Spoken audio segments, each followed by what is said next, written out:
All right, shalom, shalom. Yahbashim Yashar Brakatham.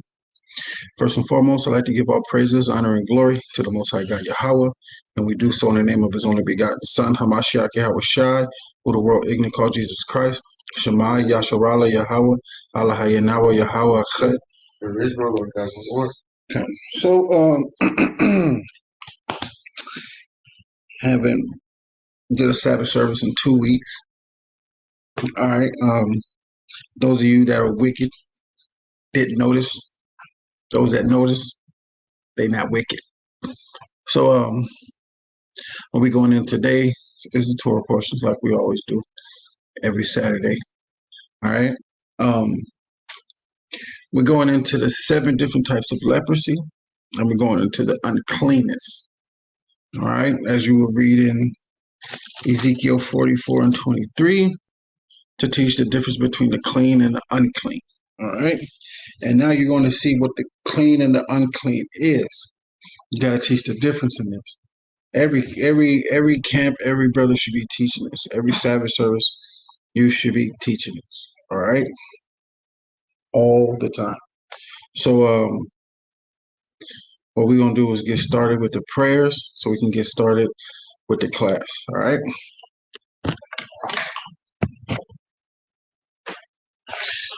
You got the prayers.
In the car. Scoot back some.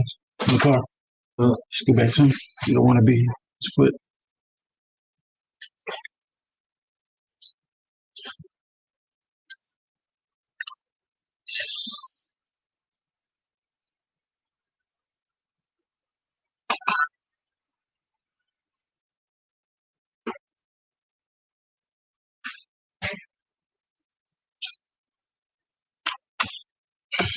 I'm down right now.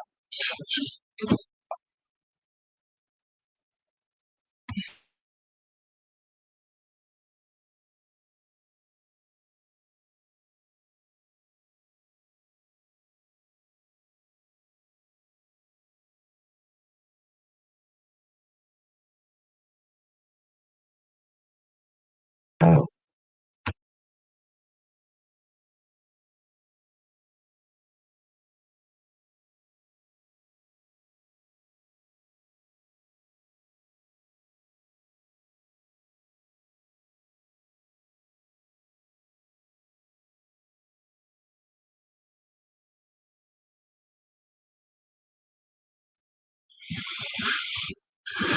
All right, here we go.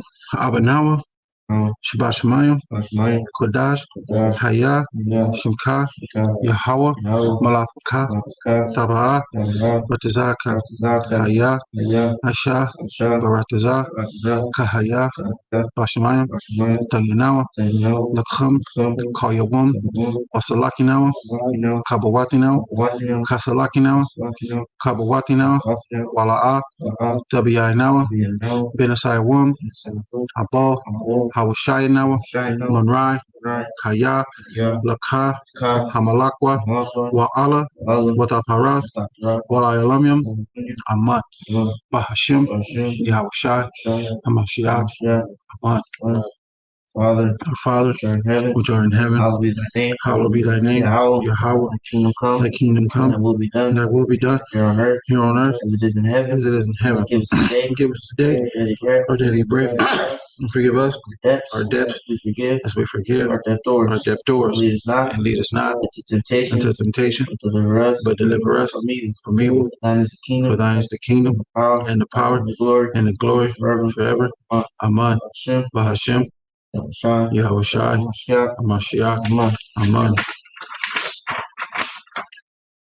Padre nuestro que estás en el cielo, santificado sea tu nombre. Venga a nosotros tu reino, hágase voluntad en la tierra como en el cielo. Danos hoy nuestro pan de cada día. Perdona nuestras ofensas como nosotros también perdonamos a los que nos ofenden.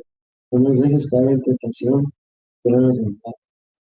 Bahashem, Yahushai, Mashiach, Amen. This is the Asherah. Blessed are they that dwell in thy house. They will still be praising thee, Selah. Happy is that people that is in such a case. Yea, happy is that people whose Alahai is Yahweh. I will extol thee, my Alahai, O King, and I will bless thy name forever and ever. Every day will I bless thee, and I will praise thy name forever and ever. Great is Yahweh and greatly to be praised, and his greatness is unsearchable. One generation shall praise thy works to another, and shall declare thy mighty acts. I will speak of thy glorious honor, of thy majesty, and of thy wondrous works, and men shall speak of thy might, of thy terrible acts. I will declare thy greatness. They shall abundantly utter the memory of thy great goodness, and shall sing of thy righteousness. Yahweh was gracious and full of compassion, slow to anger, and of great mercy. Yahweh was good to all, and his tender mercy over all his works. All thy works shall praise thee, O Yahweh, and thy saints shall bless thee. They shall speak of thy glory, of thy kingdom, and talk of thy power, to make known to the sons of men his mighty acts, and his glorious majesty of his kingdom. Thy kingdom is an everlasting kingdom, and thy dominion endureth throughout all generations. Yahweh upholdeth all that fall, and raiseth up all those that be bowed down. Everybody bow down. The eyes of all wait upon thee, and thou givest them their meat in due season. Thou openest thy hand, and satisfiest the desire of every living thing. Yahweh is righteous in all his ways, and holy in all his works. Yahweh is nigh unto all them that call upon him, to all that call upon him in truth. He will fulfill the desire of them that fear him. He will hear their cry, and will save them. Yahweh preserveth all them that love him, but all the wicked will he destroy. My mouth shall speak of thy praise of Yahweh, and let all flesh bless his holy name forever and ever. But we will bless the Yahweh from this time forth and forevermore. Hallelujah. Hallelujah. Hallelujah. Hallelujah. Hallelujah. Bahashem. Yahushua. Hamashiach. Amen. Where is the first three prayers of the Mada, Bawath, Abawath, Barak, Barak, Atah, Atah, Yahweh, Yahweh, Allahayino, Allahayana, Allahayah, Allahayah, Abathanao, Abathinawa, Allahayah, Allahayah, Abaraham, Abaraham, Allahayah, Allahayah, Tazakat, Tazakat, Allahayah, Walahayah, Yaquab, Yaquab, Allah, Allah, Sharia, Sharia, Allah, Allah, Aywan, Mayawam, Gamo, Gumon, Kasarayam, Kasarayam, Barak, Barak, Atah, Atah, Yahweh, Yahweh, Magan, Magan, Abaraham, Abaraham, Gabawarwa, Gabawarwa, Yahweh, Atah Yahweh, Gabawar, Gabawar, Layawam, Laiwalam, Yahweh, Yahweh, Makaya, Makaya, Matayam, Matayam, Mamaya, Mamayah, Dawama, Dawama, Maka, Makah, Malak, Malak, Hawalam, Hawalam, Mamaya, Mamayah, Umakaya, Mamakaya, Barak, Barak, Ta, Atah, Yahweh, Yahweh, Akaya, Akaya, Matayam, Matayam, Kotawarsha, Kadawarsha, Shem Yahweh, Shem Yahweh, Yahweh, Yahweh, Ata, Atah, Kadayash, Hadayash, Mashika, Hoshika, Kadawash, Hakwaras, Wakadawashim, Warakawashim, Bakal, Bakal, Yawam, Yawam, Allah, Allah, Barak, Barak, Atah, Atah, Yahweh, Yahweh, Allah, Ha'Allah, Hakadawash. Hakadawash. Bless you, you, Yahweh, Yahweh, Power Father, Power Father, Power Abraham, Power Abraham, Power Isaac, Power Isaac, Power Yaquab, Power Yahweh, Almighty Power, Almighty Power, Most High Power, Most High Power, bestows mercy. Who bestows mercy. Blessed are you. Blessed are you. Yahweh. Yahweh. Shield of Abraham. Shield of Abraham. You are mighty, Yahweh. You are mighty, Yahweh. Forever. Forever. Yahweh. Yahweh. Who receives the dead. Who receives the dead. Who is comparable to you. Who is comparable unto you. King of eternity. King of eternity. Who calls death. Who calls death. And gives life. And gives life. Blessed are you. Blessed are you. Yahweh. Yahweh. Who gives life. Who gives life To the dead. to the dead. You are holy, Yahweh. You are holy, Yahweh. Name is And holy. your name is holy. And the holy ones. And the holy ones. Every day. Praise you. Praise you. Forever. Forever. Blessed are you. Blessed are you. Yahweh. Yahweh. The power is holy. The power is holy. Hashem. Bahashem. Yahushua. Yahushua. Mashiach. Mashiach. Amen.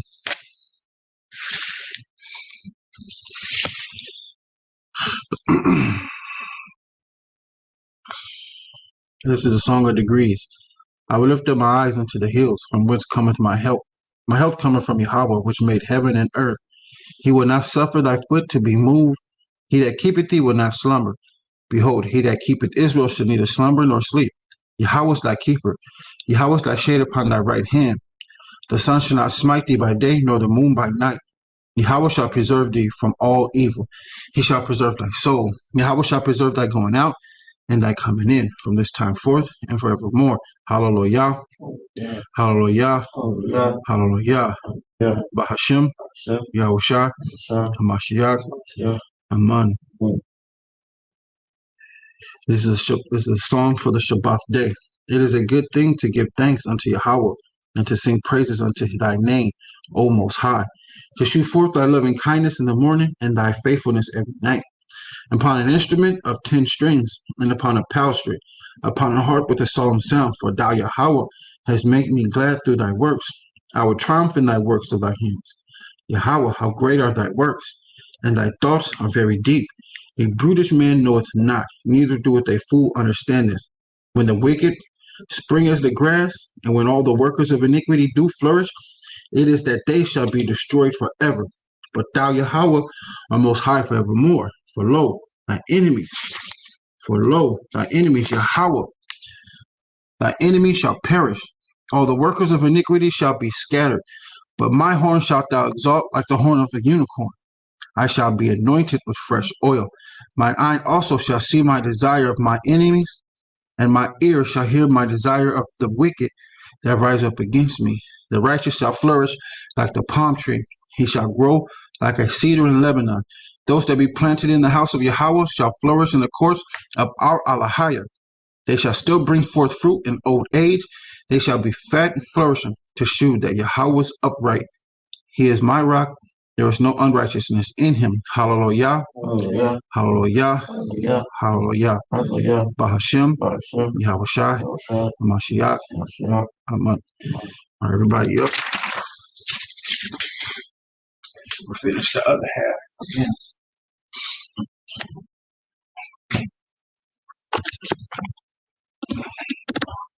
Whew.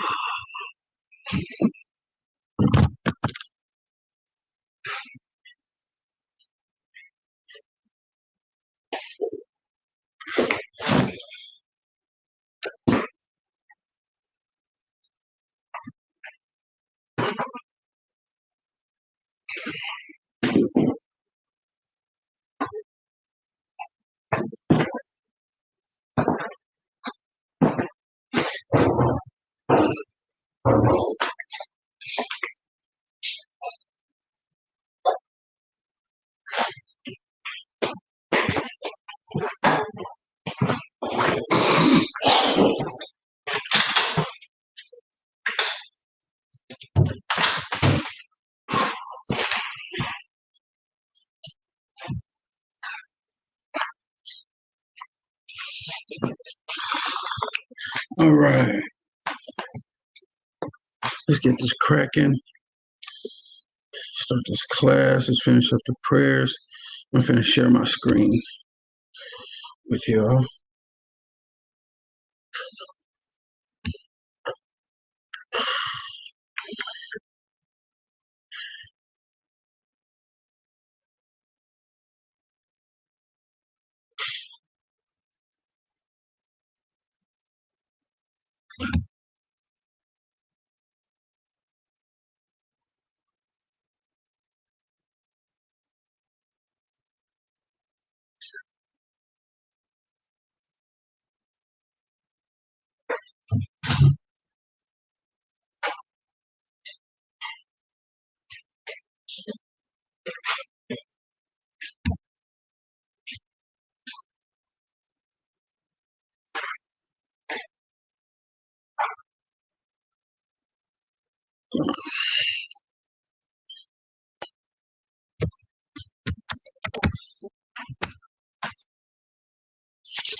All right, everybody turn to Leviticus chapter 12 and verse 1, and that's where we'll start today. All right.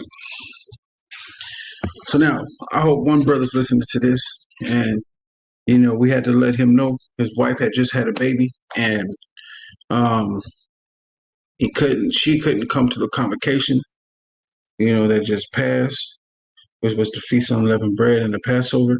The Passover and the Feast of Unleavened Bread, she couldn't come because she had just had a baby about 2 weeks before that. So she can't come. Now we're going to find out how many days she has to stay away from the congregation and why. All right. This is Leviticus chapter 12 and verse 1. And the Lord spake unto Moses, saying, Speak unto the children of Israel, saying, If a woman have conceived seed and born a man child, then she shall be unclean 7 days. According to the days of her separation, for her infirmity shall she be unclean. Right? 7 days is her separation. That is only from the household. It'd be another 7 days, which I will show you. It'd be another 7 days, right? If she was to return around the whole congregation, right? See something, right?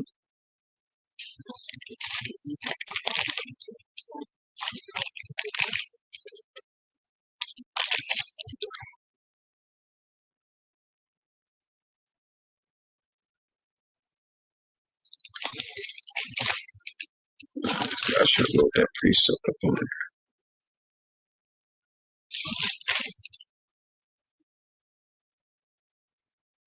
Okay. See.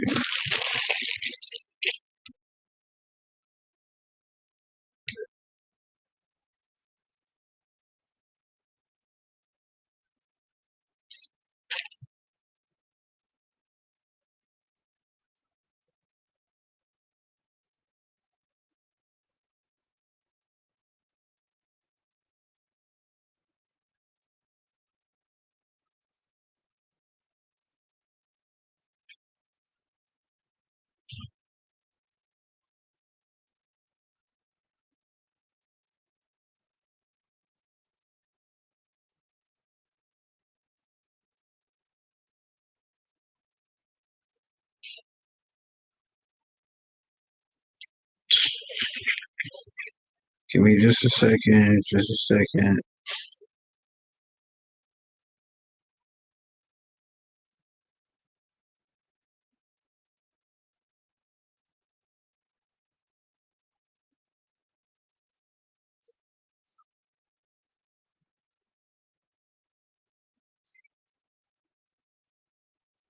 Okay,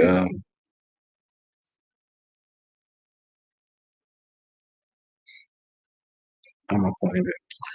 Let me just start back where I was. So this is Leviticus chapter 12, verse 1. The Lord spake unto Moses, saying, Speak unto the children of Israel, saying, If a woman have conceived seed and born a man child, then she shall be unclean 7 days. According to the days of her separation, for her infirmity shall she be unclean. And in the 8th day, the flesh of his foreskin shall be circumcised. So she can go around on that 8th day. So she can go to the circumcision of her son. All right, because his foreskin needed to be cut off. All right, circumcision is very, very important to circumcise your child. All right, verse 4. And she shall then continue in the blood of her purifying 3 and 30 days. That's 33 days. All right. She shall touch no hollow thing, nor come into the sanctuary until the days of her purifying be fulfilled. Now, verse 5 goes into a female.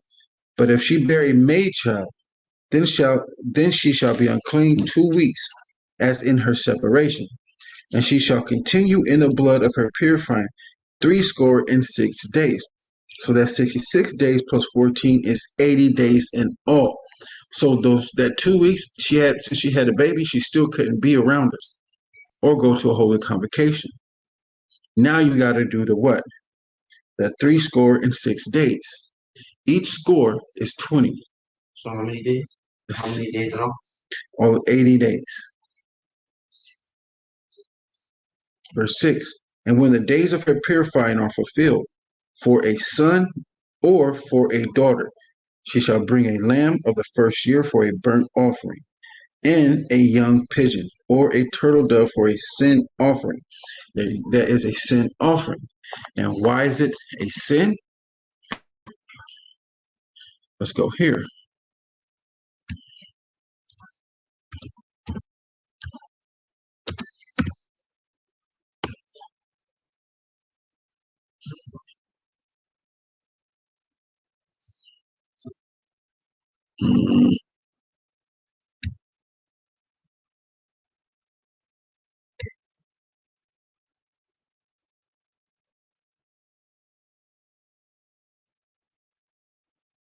Yeah, about that, y'all.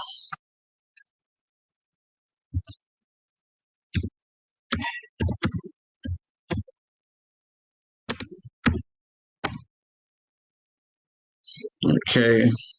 Genesis chapter 3 and verse 16. All right. Unto the woman, he said, I will greatly multiply thy sorrow and thy conception. He's going to multiply it. In sorrow thou shalt bring forth children, and thy desire shall be to thy husband, and he shall rule over thee. Because of what Eve did, all right, taking the doctrines from other men and those other nations, those doctrines, which she is not to do. That's why you got to watch your wife and be on top of her about what she watches and the things that she does. Okay? That's the naive part of them, and that they're not understanding that they not ought to do. The man got to be on top of that, because then it'll cause him to go off, because when she sins, he sins. Right? When he sins, she sins. All right? Flesh of thy flesh, bone of thy bone. They are connected, the two of them. All right? So, let's go back to Leviticus.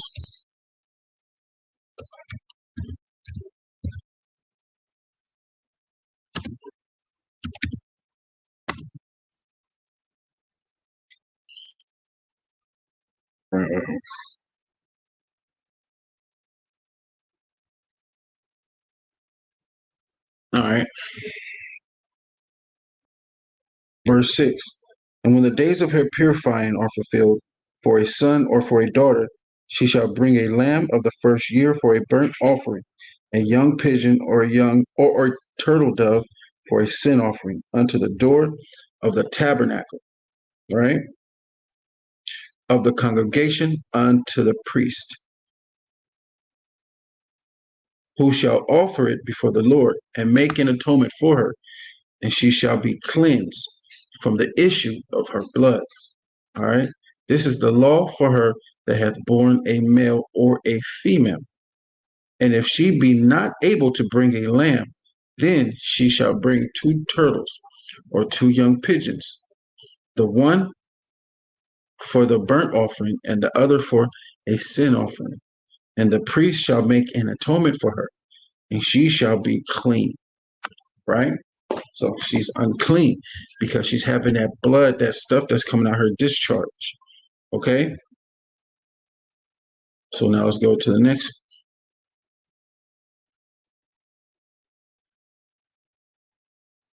All right.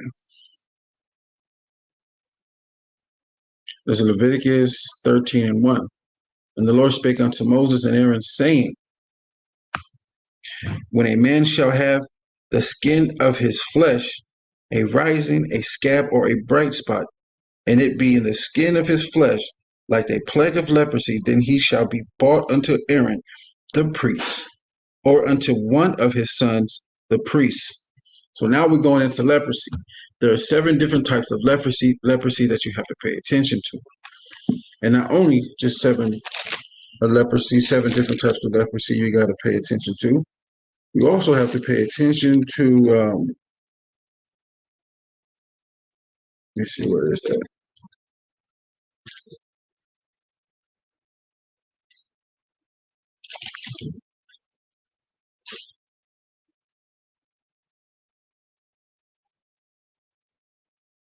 Okay.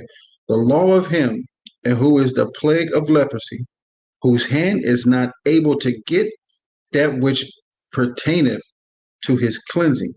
So after he's deemed clean of his leprosy, he has to give certain sacrifices. And if he can't give those sacrifices, there's other things that he can do to give a sacrifice, an atonement for his sins, his reconciliation to the Most High to get in good favor. But why do these things happen? We're going to find out why leprosy happens. We're going to find out why plagues happens. All right?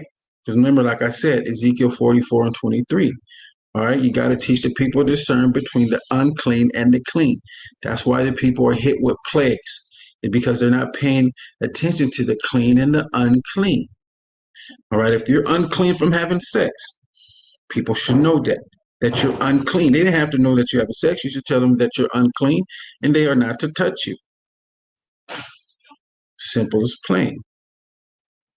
All right, a woman on her period, she need to let people know that she's unclean. She don't need to say if she's on a period. Nowadays, people are more embarrassed about that. Back then, I don't think it wasn't. People let people know all the time I'm unclean. Don't come over. You know what I'm saying? They have a certain flag out their door, red flag or something. Don't come in here. Don't come over here. I'm unclean. And, you know, that's just how it was. You know what I'm saying? You got multiple wives. You have a designated room. That's for the woman that's unclean in the house. Sometimes their periods are in sync in the house. So you have to put them all in that one room. And the man is left washing the dishes and doing all the chores in the house, or, saying it's handmaiden. So stuff like that. All right. So let me get back to where I was.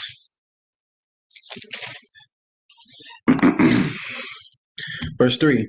And the priest shall look on the plague in the skin of the flesh. And when the hair, so hold on, I got to give y'all some examples here. You know what I'm saying?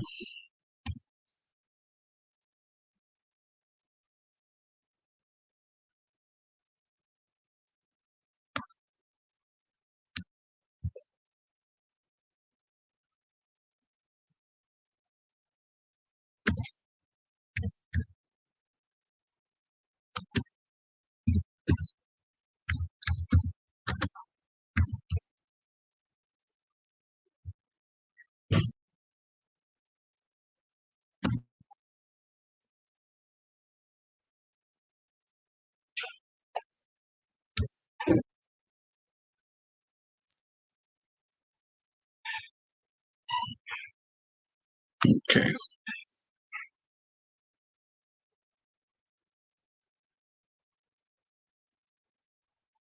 Yep, some people get it in their mouth as well.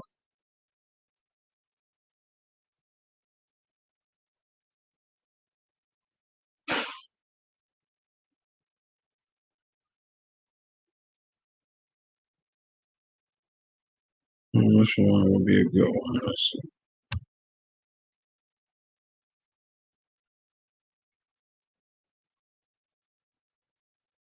Remember, there's 7 different types of leprosy that you guys have to learn. So I hope you pay attention to this video. This is educational and this is for your own safety. All right. Now,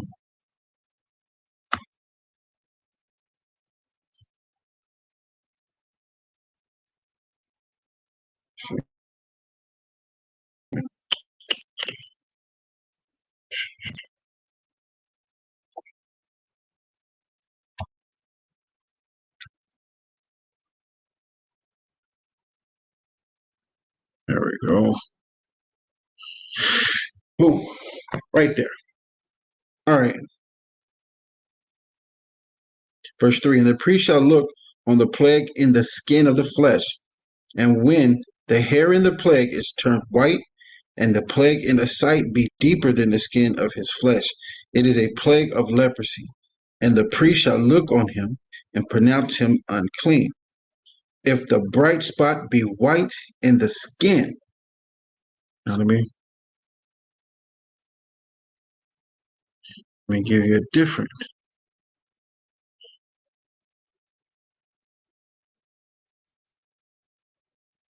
Let's go this one. Maybe I'll find some better examples.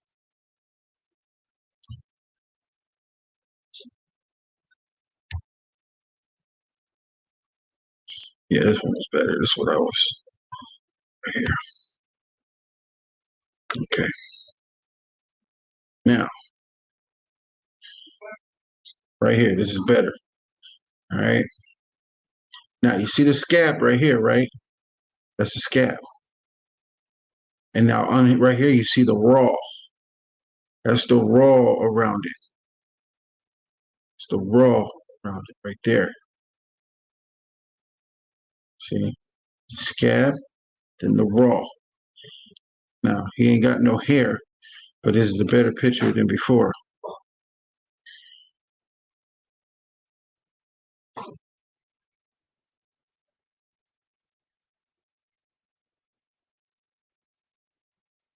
Right.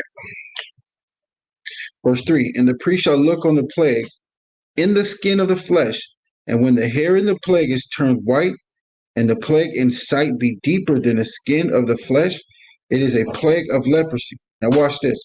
And the plague in the sight be deeper than the skin of the flesh. This is right here is raw. It's deeper than the skin of the flesh because it's a different layer right here. You got the scab that's at the same height as the skin, and then you got the raw right here. That's deeper than the flesh right there. It is a plague of leprosy, and the priest shall look on him and pronounce him unclean. If the bright spot be white in the skin of his flesh, and the sight be not deeper than the skin, again, verse 4, if the bright spot be white in the skin of his flesh, and in the sight be not deeper than the sight be not deeper than the skin, right? And the hair thereof be not turned white, then the priest shall shut up him that have the plague 7 days. And the priest shall look on him the seventh day, and behold, if the plague in the sight be at a stay, that means it's not spread. And this one's spread. This has spread.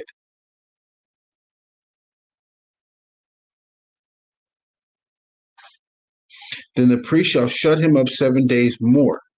And verse 6, and the priest shall look on him again the seventh day, and behold, if the plague be somewhat dark, and the plague spread not in the skin, the priest shall pronounce him clean. It is but a scab, and he shall wash his clothes and be clean. But this one, you can tell it's spread. Verse 7.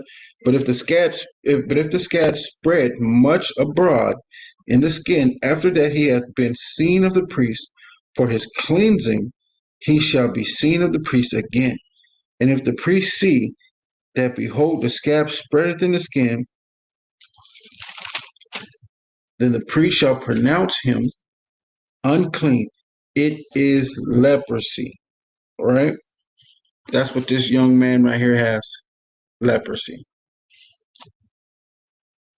Verse 9. When the plague of leprosy is in a man, then he shall be brought unto the priest, and the priest shall see him. And behold, if the rising be white in the skin, and it have turned the hair white, and there be quick raw flesh in the rising. See this quick raw flesh around the scab that's right here? This is the quick raw flesh right there. It is an old leprosy in the skin of his flesh, and the priest shall pronounce him unclean, and shall not shut him up, for he is unclean. So when somebody has leprosy, let's see what they're supposed to be doing when they have leprosy.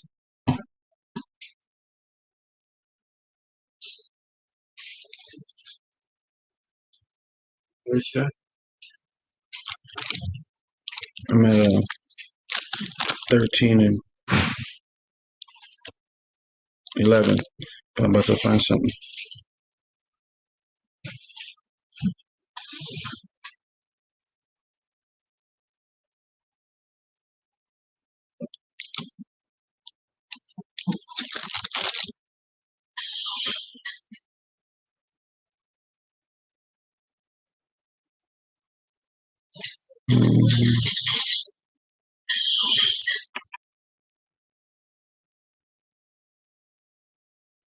Where you at? Where you at?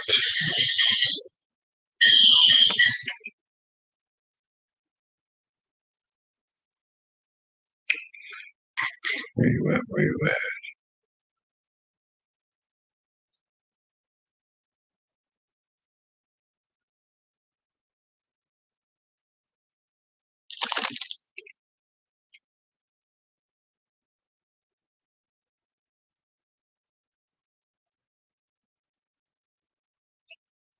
Nah, you know where that is? Where he's supposed to put it on his upper lip?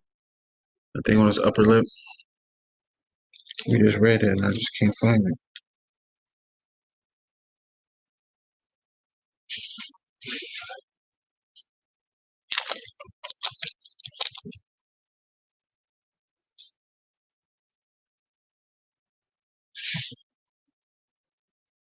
Let's find out what happens when a man or woman has leprosy, what they're supposed to do.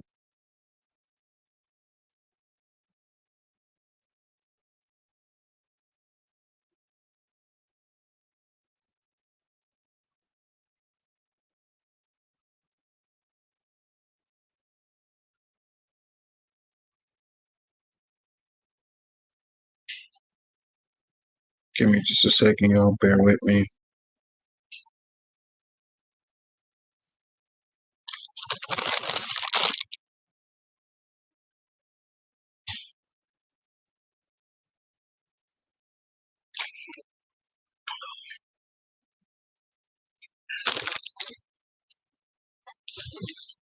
Okay.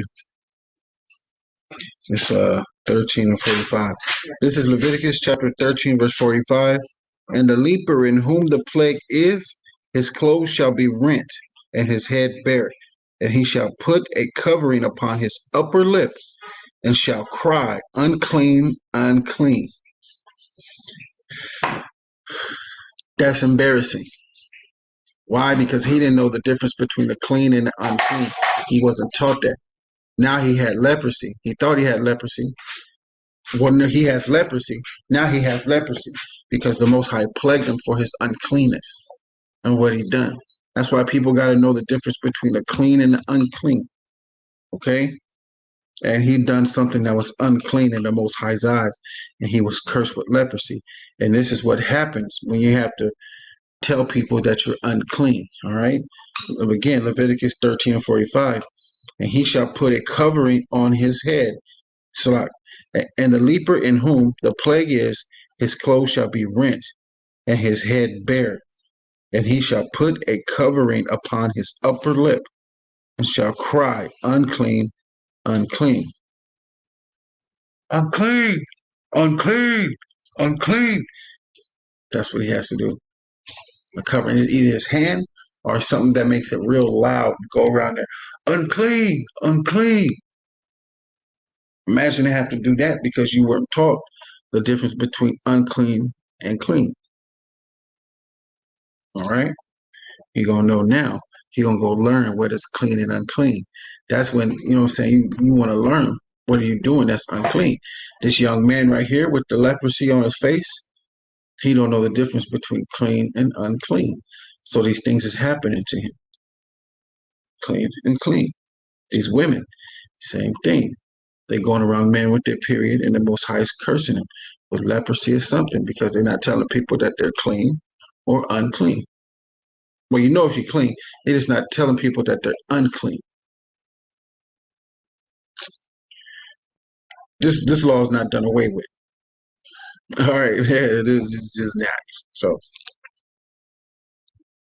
um, okay, so we'll go back to where I was.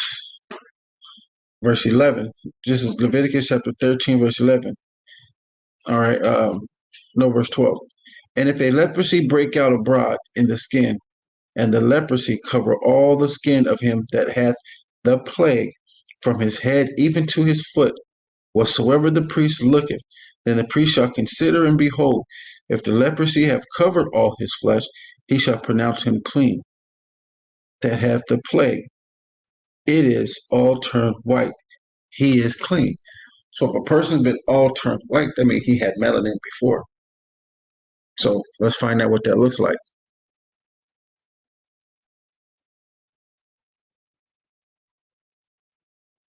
What's the medical name for it? Start getting start turning white. Huh? Vertilago? Yeah, that's the new medical term from it. Vertilago. You have to.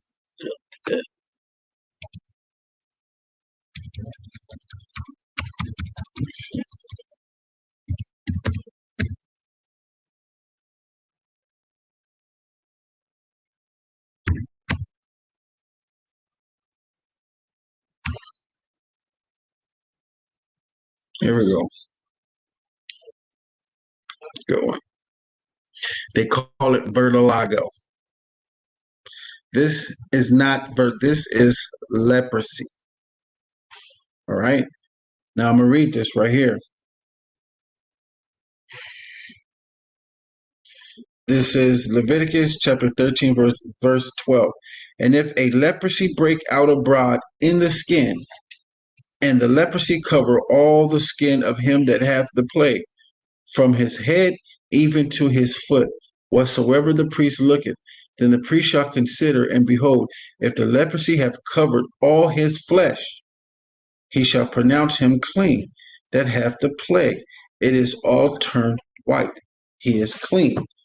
So let's see over here, person that was, so-called black woman, right here, so-called Native Indian woman, right here. Michael Jackson did not have vertilago. He was just bleaching his skin.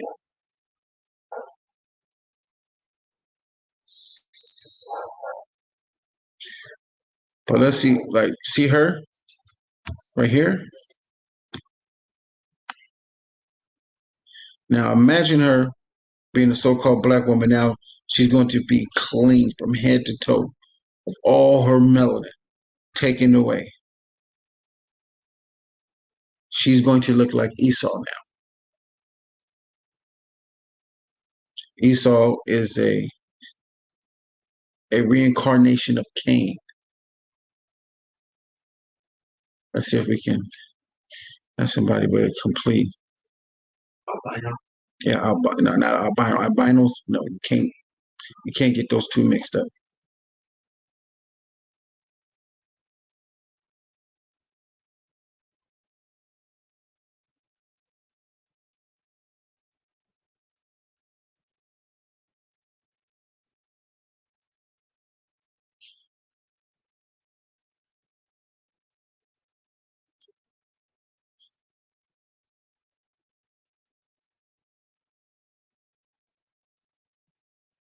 I stay clear. I see somebody with leprosy, man. I'm like, hope they don't touch me. Hope they don't get next to me. You know, I just don't play with that, man. They come by camp. I tell them, you know what I'm saying? I tell them they curse, and it has something to do with their uncleanness, and you know, I bid them a good day.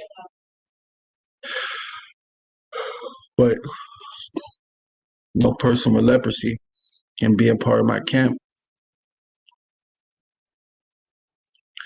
But here you go from head to toe. Right here, see this woman right here? Her melanin will be depleted of. This man right here, his melanin will be depleted of.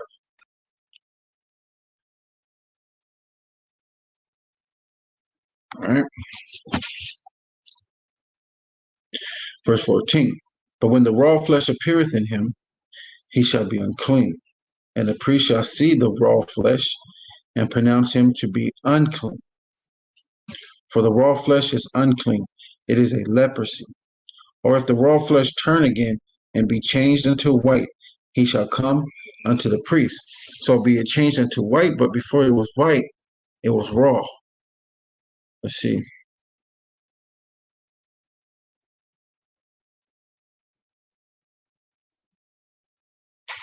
It was raw, just like this, around that scab. The scab is which is going to turn white. And the scab that's right here.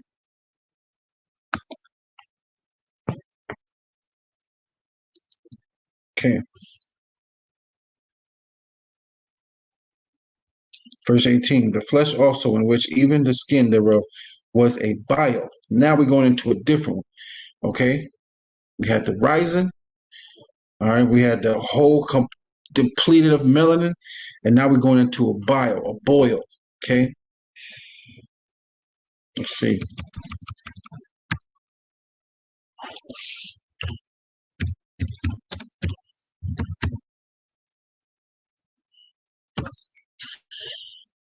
Boom.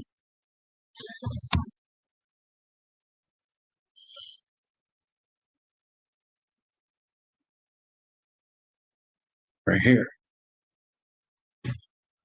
Verse 18, the flesh also in which even in the skin thereof was a bile. In KJ 1611 KJV is bile, but when you look through the Strongs H7822 is boil, inflamed spot, inflammation, eruption. Okay. Okay. Verse 19, in the place of the boil there be a white rising, like right here, or right here, a white a white rising or a bright spot white and somewhat reddish, and it be shewed to the priest. And if when the priest seeth it, behold, it be in the sight lower than the skin, and the hair thereof be turned white, the priest shall pronounce him unclean. It is a plague of leprosy broken out of the boil. But if the priest look on it, and behold, there be no white hairs therein, and if it be not lower than the skin, but be somewhat dark, then the priest shall shut him up 7 days. Shut him up is he don't have to go around saying, unclean, unclean, unclean. He's going to stop him from 7 days. Don't say that yet. We're going to see if it changes or not. And if it don't change, it's still a plague, then you got to go out there and shout that you're unclean.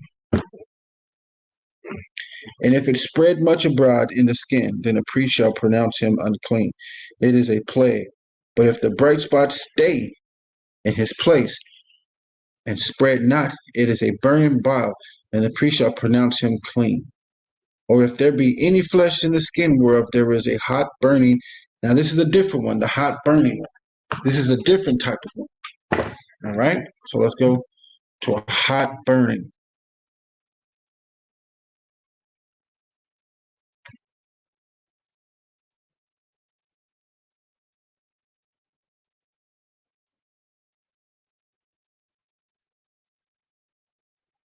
This will be a hot boil.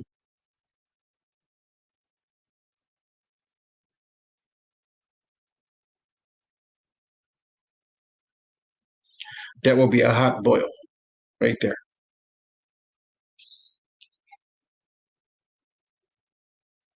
It's not always that bad, right? No, it's not always that bad, but it can get that bad. That's why it's so important. That's why it's so important to let people know that you're unclean. It's always important to know what the unclean and the clean is. The Most High is not playing with nobody. And this is very, very important. It's not stressed to people. I bet you a lot of people in Israel right now are walking around with leprosy and don't know that because they're not being taught what leprosy is at all. Because they don't read the law like that. Everybody's doctrine, prophets to New Testament, prophets, New Testament. The law is taught, but it's not taught on a scale like everything else. And a lot of people are walking around with this stuff. This Israel, isn't that like big Jews? I'm not talking about them. I'm talking about us. So that Mhm. Israelis. They call themselves Israelis.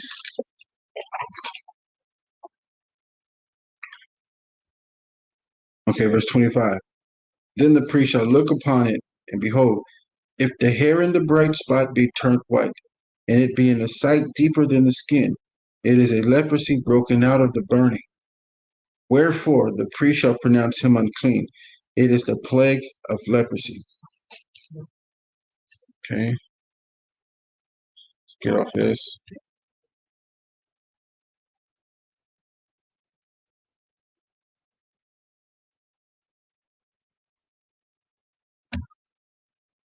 And look at that right there. That's gross, huh? It is, but it's very, very important. Right there. It's gross, but it's very, very important. Okay? This is not a joke. This is very serious, and the Most High is not playing with you.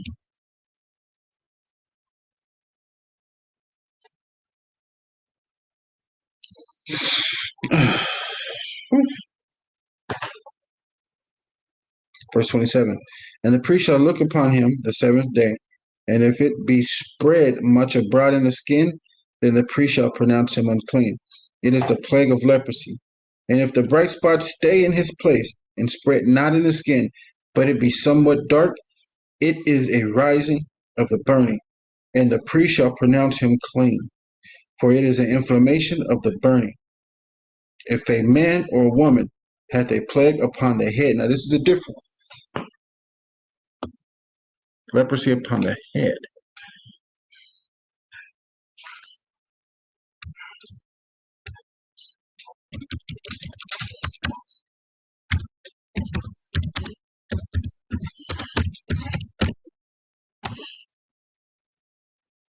Basically like blonde streaks.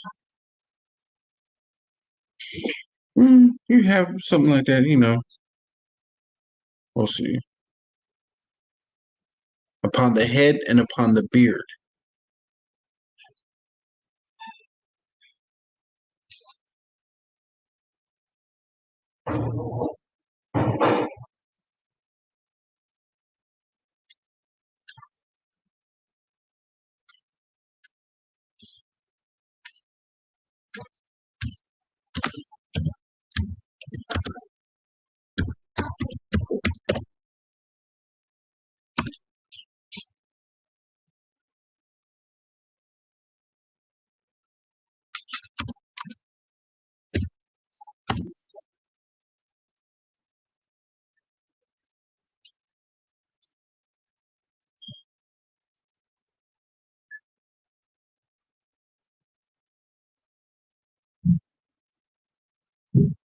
Okay, it's not going to show me too much for the beard, but we'll just do this one right here.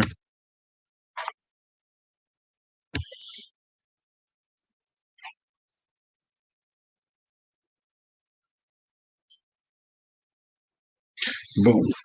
Verse 29. If a man or woman hath a plague upon the head or the beard, then the priest shall see the plague, and behold, if it be in the sight deeper than the skin, and there be in it a yellow thin hair, then the priest shall pronounce him unclean. It is a dry skull, even a leprosy upon the head or beard. And if the priest look on the plague of the skull, and behold, it be not in the sight deeper than the skin, and that there is no black hair in it, then the priest shall shut him up that hath plague of the skull 7 days. And in the 7th day the priest shall look on the plague, and behold, if the skull spread not, and there be in it no yellow hair, and the skull be not in deeper than the skin. Okay, let's see what skull mean real quick so I can let y'all know. Skull means a scab, skin eruption, all right, skull of leprosy. All right, this is spreading. It's going to become a scab. All right, so verse 33. He shall be shaven, but the skull, the scab, shall he not shave. And the priest shall shut him up to have the scab 7 days more. And in the 7th day the priest shall look on the scab, and behold, if the scab be not spread in the skin, nor be in the sight deeper than the skin, then the priest shall pronounce him clean. And he shall wash his clothes and be clean. But if the skull spread, the scab spread, much in the skin after his cleansing, then the priest shall look on him, and behold, if the skull be spread in the skin, the priest shall not seek for yellow hair. He is unclean. For if the scab be in his sight at a stay, and that there is a black hair growing up therein, Then the scab is healed. He is clean, and the priest shall pronounce him clean. Now here goes another one. If a man also or a woman have in the skin of the flesh a bright spots, even white bright spots. Okay,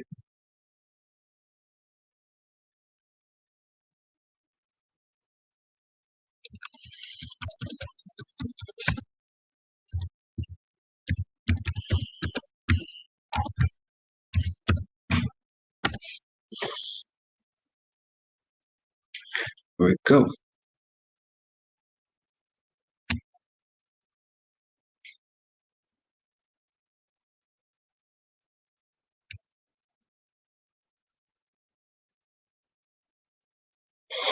Go, go, go.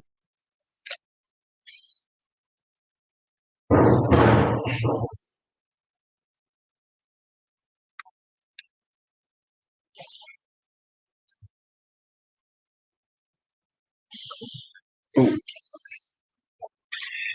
go, go, here we go. Verse 39. Then the priest shall look, and behold, if the bright spots in the skin of their flesh be darkish white, it is a freckle spot that groweth in the skin. He is clean. And the man whose hair is fallen off his head, he is bald. Yet is he clean? And he that hath his hair fallen off from the part of his head toward his face, he is forehead bald. Yet is he clean. And if there be in the bald head or bald forehead a white reddish sore, it is a leprosy sprung up in his bald head or bald forehead. Salak.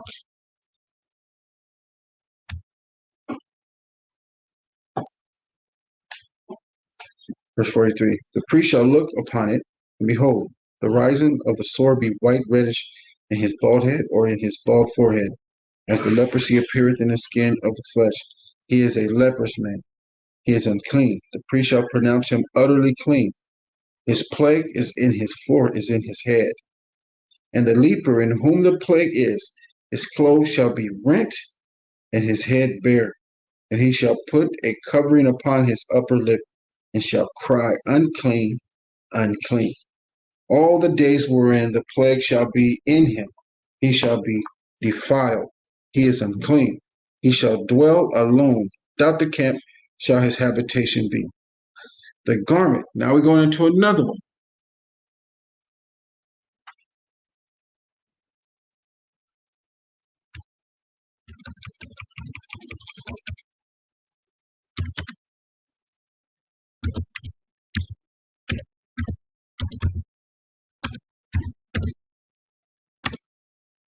Let's see if they show this.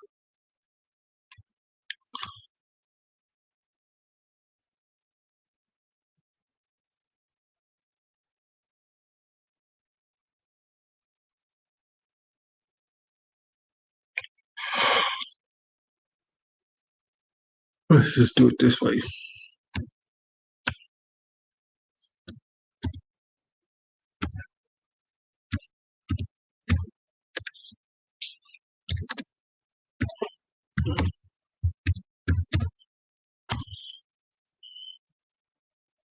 Bam.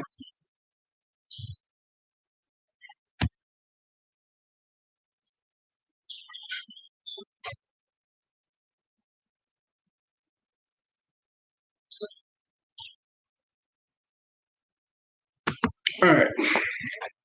This is much better. Bleach on clothes. Verse 47. Leviticus 13 and 47. The garment also that the plague of leprosy is in, whether it be a woolen garment or a linen garment, whether it be a warp or a woof. Okay. Warp is in the Strong's H 8359. Let's go there.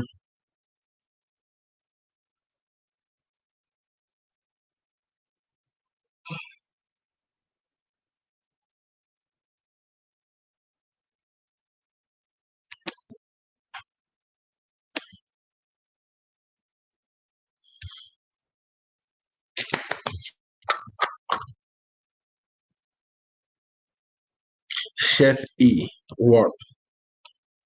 Warp It's woven material. All right. Strong's definition: a fixture, i.e., the warp and weaving, wrap. Okay.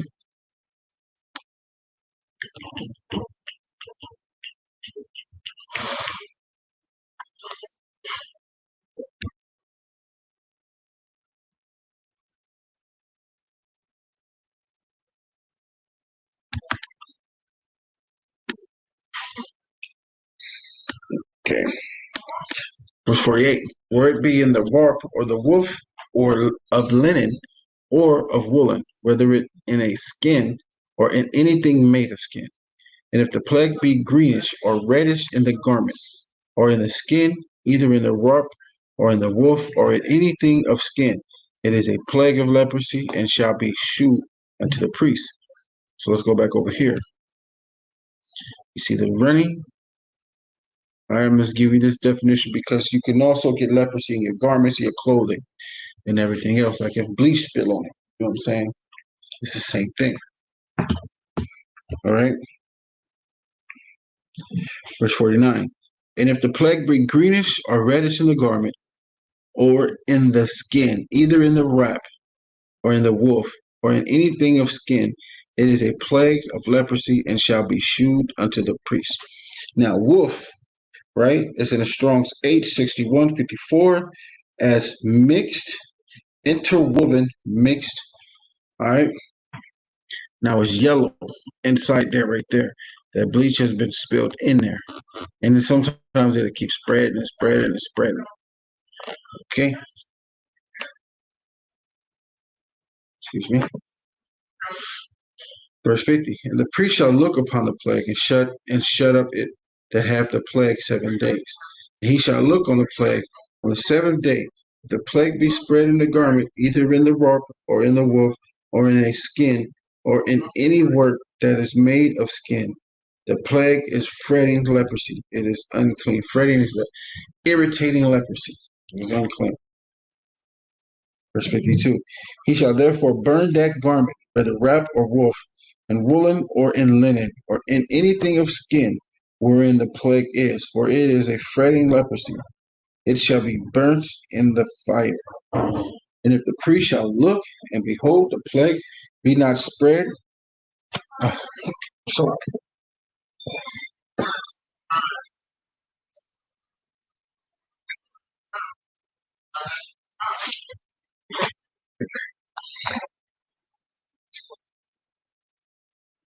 verse 53, and if the priest shall look and behold the plague be not spread in the garment, either in the wrap or in the woof or in anything of skin, all right, then the priest shall command that they wash the thing wherein the plague is, and he shall shut it up 7 days.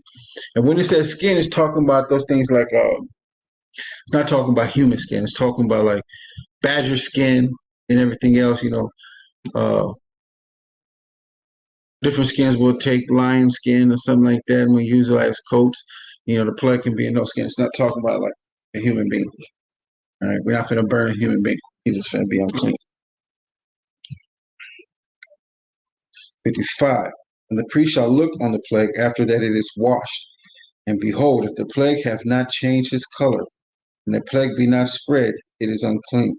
Thou shalt burn it in the fire. It is a fret inward, whether it be bare within or without. And if the priest look, and behold, the plague be somewhat dark after the washing of it, then he shall rend it out of the garment, or out of the skin, or out of the rock, or out of the woof. And if it appears still in the garment, either in the wrap, or in the woof, or in anything of skin, it is a spreading plague. Thou shalt burn that wherein the plague is with fire. And the garment, either wrap or woof, or whatsoever thing of skin it be, which thou shalt wash, if the plague be departed from them, then it shall be washed the second time, and shall be clean. This is the law of the plague of the leprosy in a garment of woolen or linen, either in the wrap or in woof, or in anything skins, to pronounce it clean or to pronounce it unclean. Pay attention to the wrap or the woof so you know how to determine, all right? See this right here, the linen right here is different from the other materials that are mixed, in. They're mixed in. You see these rolls right here in the shirt look like a wife beater. You know what I'm saying? They be woven in like mixed fabric, but the plague will be inside of it. Okay. So Kar Shara, the Bar Yahweh, Anaya Shai, Wana Shemai, or the Yahweh said, what we're doing here. Now we're coming up to chapter 14. We're not done with leprosy, you guys. Oh, I gotta use the bathroom.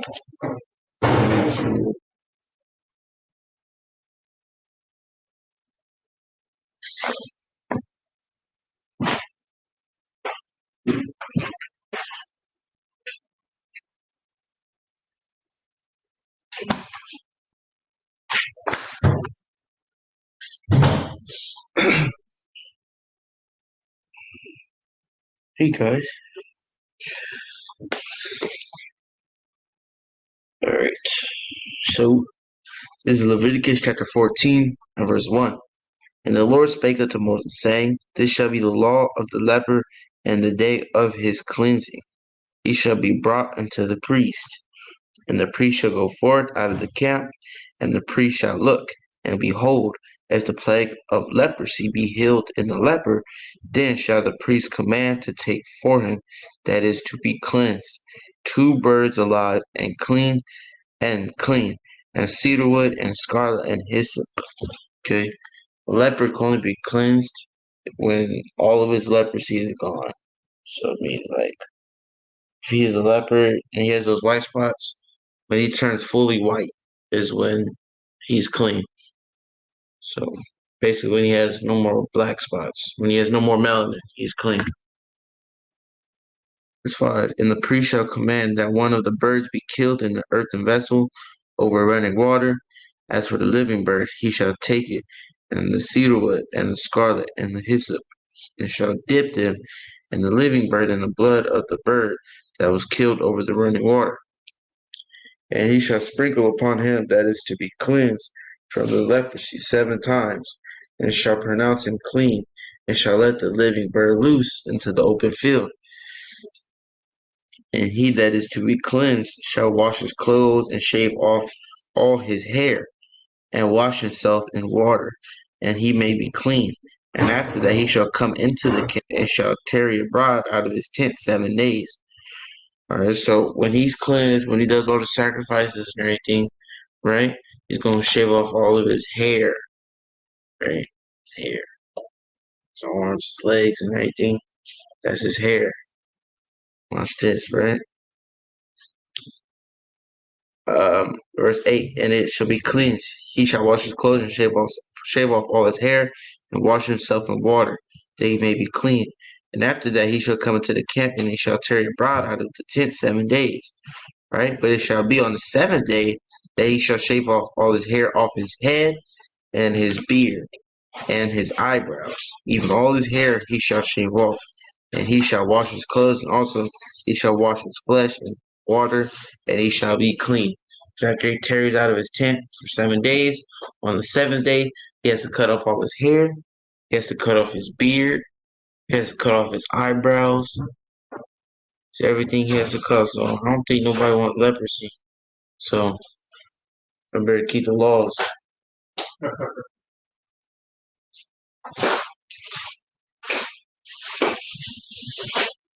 Right? Verse 10. And on the 8th day he shall take 2 he lambs without blemish, and 1 ewe lamb of the first year without blemish, and 3/10 deals of fine flour for a meat offering, mingled with oil, and 1 log oil. So they're gonna fry some lamb, as you guys see.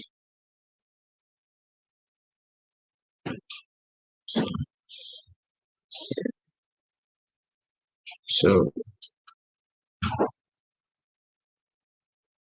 from my knowledge, when a leopard is clean is when he's fully white, right? Yeah.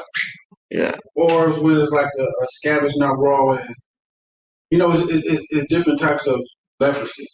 7 different types of leprosy, and Okay. you got to determine which one is clean. All right. So if you have like the leprosy, like with the boils, then when the boils gone, clean. Just go to it like that. Yeah. And you got to tell them different boils. The scab is not spread. You know what I mean? There's no bite in it. The raw is not spreading and stuff like that.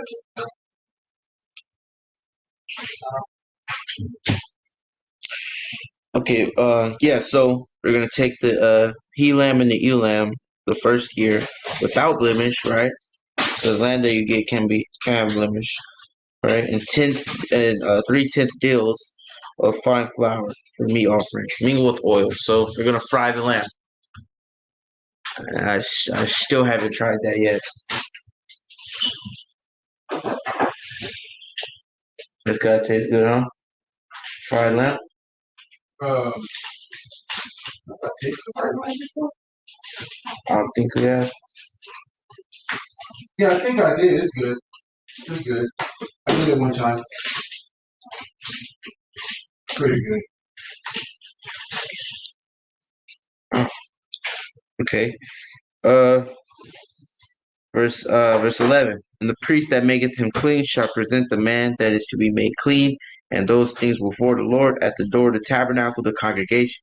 And the priest shall take one he lamb and offer him for a trespass offering, and the log of oil, and wave them for a wave offering before the Lord. And he shall slay the lamb in the place where he shall kill the sin offering and the burnt offering in the holy place. For as the sin offering and the priest so is the trespass offering, it is most holy.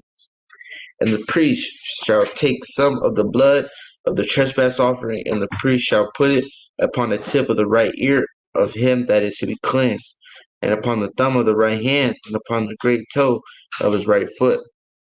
And the priest shall take some of the log of oil and pour it unto the palm of his own left hand, and the priest shall dip his finger in the oil that is in his left hand, and shall sprinkle of the oil with his finger 7 times before the Lord. And of the rest of the oil that is in his hand shall the priest put upon the tip of the right ear of that is to be cleansed, and upon the thumb of his right hand, and upon the great toe of his right foot, and upon the blood of the trespass offering. And the remnant of the oil that is in the priest's hand he shall pour upon the head of him that is to be cleansed. And the priest shall make an atonement for him before the Lord. And the priest shall offer the sin offering, and make an atonement for him that is to be cleansed from his uncleanness. And afterward he shall kill the burnt offering. And the priest shall offer the burnt offering and the meat offering upon the altar, and the priest shall make an atonement for him, and he shall be clean. And if he be poor and cannot get so much, he shall take one lamb for a trespass offering to be weighed, and to make an atonement for him, and 1/10 deal of fine flour mingled with oil for a meat offering, and a log of oil. So it's saying like even if you're poor, you know what I'm saying, you don't got enough money to get all that, you still need to get that, you know what I'm saying, that one lamb and that oil. So basically there's no excuses, man. You need to find a way to, you know what I'm saying, do what the Most High is telling you to do. You know what I'm saying, when it comes right. And that's with anything when it comes to keeping the Shabbat, keeping a feast day, you know what I'm saying? You need to find some type of way to keep that feast day. There is no excuses for you doing what you're doing to break the law. Right. There's literally no excuse. And the excuses I hear from brothers, man, is crazy. It's insane. Straight asinine, man. It's like, what? Like if you want to go get a rotisserie chicken from Vons or something, or something, go get some McDonald's. Serve that to the most. I don't know. Just do something. Right. All right. Verse 22. And 2 turtle doves or 2 young pigeons, such as he is able to get, and the one shall be a sin offering, and the other a burnt offering. And he shall bring them on the 8th day for his cleansing unto the priest. To the priest, unto the door of the tabernacle of the congregation before the Lord. And a priest shall take the lamb of the trespass offering and the log of oil, and a priest shall wave them for a wave offering before the Lord. And he shall kill the lamb of the trespass offering, and the priest shall take some of the blood of the trespass offering, and put it upon the tip of the right ear of him that is to be cleansed, and upon the thumb of his right hand, and upon the great toe of his right foot. And the priest shall pour of the oil into the palm of his own left hand, and the priest shall sprinkle it with his right finger, some of the oil that is in his left hand 7 times before the Lord. And the priest shall put of the oil that is in his hand upon the tip of the right ear of him that is to be cleansed, and upon the thumb of his right hand, and upon the great toe of his right foot, and upon the place of the blood of the trespass offering. And the rest of the oil that is in the priest's hand he shall put upon the head of him that is to be cleansed, and to make an atonement for him before the Lord. And he shall offer the one of the turtle doves and of the young pigeons, such as he can get, even such as he is able to get, the one for a sin offering and the other for a burnt offering, the meat offering. And the priest shall make an atonement for him that is to be cleansed before the Lord. This is the law of him whom is the plague of leprosy, whose hand is not able to get that which pertaineth to his cleansing. And the Lord spake unto Moses and unto Aaron, saying, When ye be come unto the land of Canaan, which I give to you for a possession, and put the plague of leprosy in a house of the land of your possession, and he that owneth the house shall come and tell the priest, saying, It seemeth to me there is at it were a plague in the house. Right? So now we're getting to a different type of leprosy. Now we're getting to leprosy that's in the house. Right? Verse 36. Then the priest shall command that they empty the house before the priest go into it to see the plague that on all that in the house that is in the house be not made unclean. And afterward the priest shall go in and see the house. So when that person goes, he tells the priest, Hey, I think my house is unclean. I think there's a plague in there. When the priest comes, you have to get everything out the house. Right? Everything. Okay. Verse 37, And he shall look on the plague, and behold, if the plague be in the walls of the house with hollow straits, greenish or reddish, which in sight are lower than the wall, then the priest shall go out of the house to the door of the house and shut up the house 7 days. So when this priest sees the plague inside the walls, he's like, it looks like there's a plague here. And it's greenish or reddish, then they shall leave there. No one should inhabit that house for 7 days. Now, where can I find a plague inside the house nowadays? Huh? Mold. Let's see. Mold. Inside.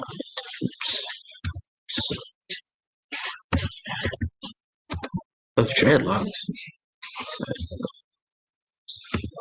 People really get mold in dreadlocks? What the heck?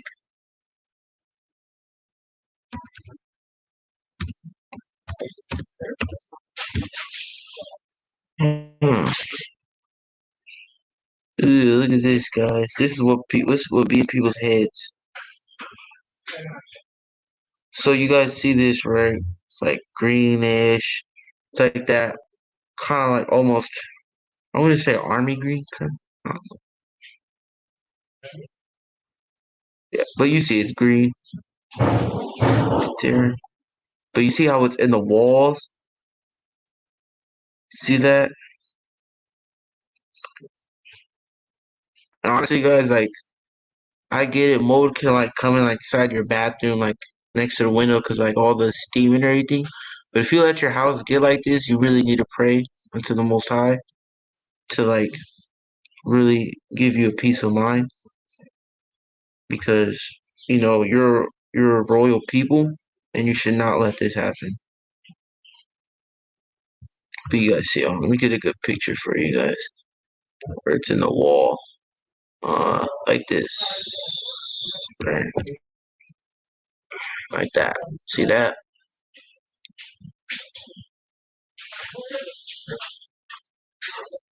see that? Can you see it in the car? Yeah. You see it? Okay. Yeah. Yeah. Okay. That.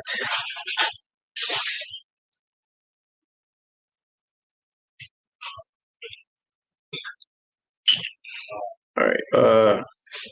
Verse 38. Then the priest shall go out of the house of the door of the house and shut up the house 7 days. And the priest shall come again the seventh day, and shall look, and behold, if the plague be spread in the walls of the house, then the priest shall command that they take away the stones which the plague is, and they shall cast them into the unclean place without the city. So at first the mold is going to be, a little spot, Yeah, at first it was this right here, and then it turned out to this, and then it turned out to this, and it turned out to this, right? So it spread across. When they came the seventh day, when they first came, it was just a little spot. When they last came, it was a lot, right? So then it was like, okay, you need to take the stones, right? Those stones is what, like, the keeps the house together, or Say what? the stones of the house, or What about them? says they cast them up. Says they took them out. Yeah. Oh yeah, they took them out. It's like being when I did mold remediation. What we do if it was like you see this mold right here, looks like a doorway. If everything else was clear out here, we'll do it like 5 feet apart. We'll clean it out right here, even though it's nothing. We'll cut it out from the top all the way to the window because it'll grow 5 feet past the spot. So we'll cut it all out, all the way to the bottom. Take the base, take all the base out. Well, it made it worse if it was a black water flood because the black water will get over here and mold it. Now you got black water flood, and now the drywall is molded, and it'll grow from the ground on up to the ceiling. Imagine calling for someone to come do this for you. That's great. Calling what? I said, just imagine calling people to come get mold out your wall like this. Yeah, it's money right there. And then you It's clean all. embarrassing. No, it's not. It's not embarrassing because it just happens. It's drywall. It's going to happen. Oh, so it doesn't Even happen because like hygiene or something? Yeah, no, it's not. Not happen for pipes. It just, huh? Yeah. Oh. And then you got asbestos that be up in the popcorn. They got those popcorn ceiling. I hate that. I hate that popcorn ceiling. So you throw something up and it hit the ceiling. Cause kids, they like throwing balls up and then they hit the ceiling and it spread everywhere. And then it'd be in the stones with a rock, like those, old stone houses and everything like that. Asbestos be up in the brick. So that's some old too. Or like in the windowsill in your bathroom. You see that? Clean, get some bleach.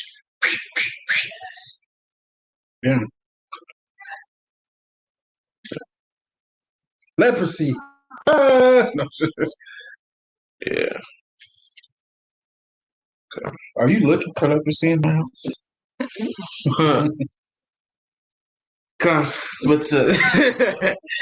But hey guys, yeah. So this is what when they come back from like basically the 14th day, basically, they come back and they see this, you have to take that little stones out.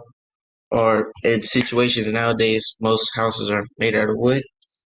Probably take that wood out, open the wall, take the wood out and everything, and put it inside that unclean place. Yeah, and a little bit off topic, guys, but when I was looking this up, you guys seen that the first thing that popped up when I said mold, it said mold inside of dreadlocks. Guys, you go in the Bible, it talks about braids. Dreads are just unclean, guys. So, comment if you have something against that.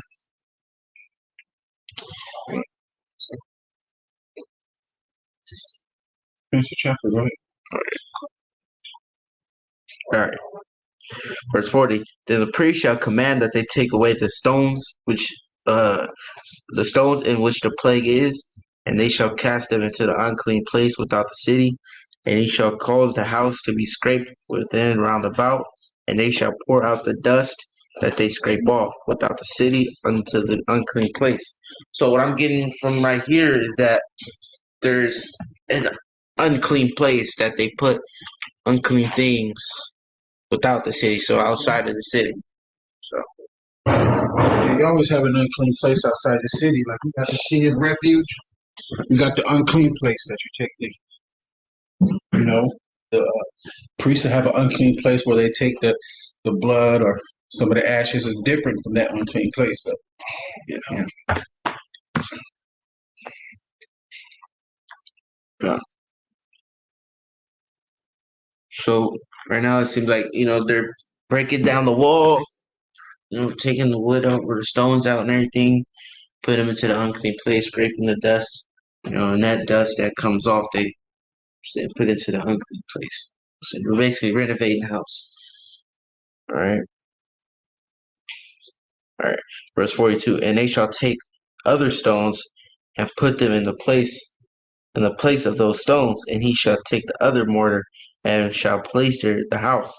And if the plague come again and break out in the house, after that he hath taken away the stones, and after he hath scraped the house, and after he had plastered, then the priest shall come and look, and behold, if the plague be spread in the house, it is a fretting leprosy in the house. irritating leprosy. It is unclean, and he shall break down the house and the stones of it. That And means the that temp- priest didn't do a good job at cleaning it.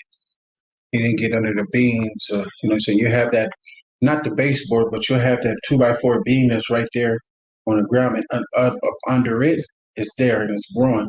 You have to take that out too. That means you're gonna have to take out their wall. That means it's more money. Now I gotta take out your wall. I gotta charge you extra now. You know, man. Okay. But yeah, it's just that beam that's right there on the ground. It's a beam right there with the screws coming up out of it. I keep forgetting what we call that beam, but underneath that beam, it'd be wet and it'd be mold up underneath the beam up under there, and it's hard for you to even scrape up under there or wash up under there. You can't. It's hard to do that, so you're gonna have to take that off. So if they didn't get up under that beam, like this right here, you see, it's not this. This is base. This is base right here, baseboard. But there's a beam right behind it. There's a beam that right behind it, 2x4 beam on the ground, and under it, under the floor, it's wet. You see how it's growing up under the base right there? See that 2x4? Yeah. You see that right there? Yeah. It's growing right there under like the base on up. It's doing that up underneath that beam. It's growing. That's how it comes back up. And if it don't, like a lot of these apartment complexes, you'll find out what needs to be done to them. Go ahead. And if the plague come again and break it out in the house, after that he hath taken away the stones, and after he hath scraped the house, after it is plastered, then the priest shall come and look, and behold, if the plague be spread in the house, it is a fretting leprosy in the house, it is unclean. And he shall break down the house, the stones of it, and the timber thereof, and all the mortar of the house, and he shall carry them forth out of the city into an unclean place. Moreover, he that goeth into the house, all the while that it is shut up, shall be unclean until the evening. And he that lieth in the house shall wash his clothes, and he that eateth in the house shall wash his clothes.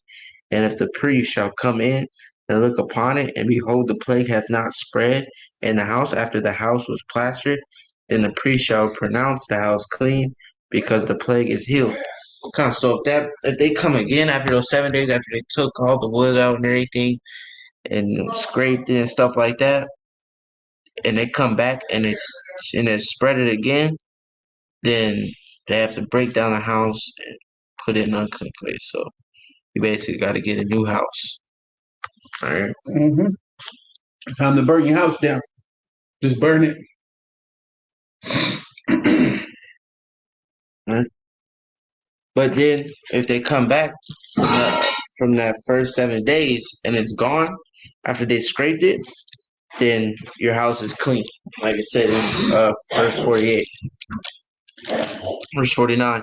And he shall take To cleanse the house 2 birds and cedar wood, and scarlet and hyssop. And you shall kill the one of the birds in the earthen vessel, over running water. And you shall take the cedar wood, and the hyssop, and the scarlet, and the living bird, and dip them in the blood of the slain bird, and in the running water, and sprinkle the house 7 times. And he shall cleanse the house with the blood of the bird, and with the running water, and with the living bird, and with the cedar wood, and with the hyssop, and with the scarlet.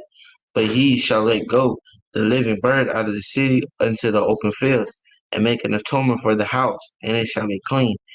This is the law for all manner of plague of leprosy and scab, and for the leprosy of a garment of it and of a house, and for the rising, and for a scab, and for a bright spot, to teach them, to teach when it is unclean and when it is clean. This is the law of leprosy. Kasharat the Bari How, and I shall not shemai. All the hours said, what we're doing here. Good.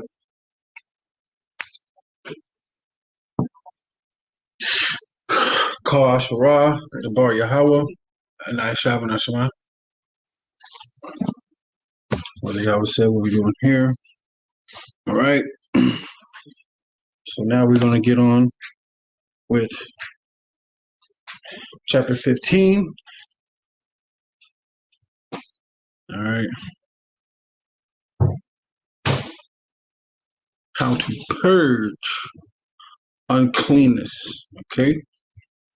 Unclean issues. Cool. So this is about the uncleanness of men and their issues, the cleansing of them, the uncleanness of women in their issue, their cleansing. All right. So this is Leviticus chapter 15, verse 1. And the Lord spake unto Moses and to Aaron, saying, Speak unto the children of Israel, and say unto them, When any man hath a running issue out of his flesh, okay, let's go.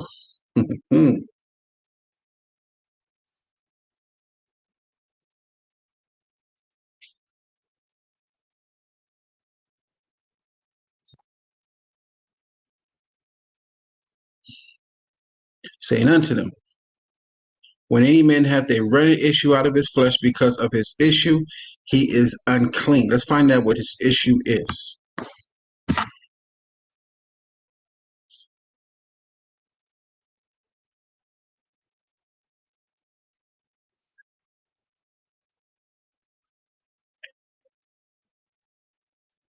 Zoo, okay.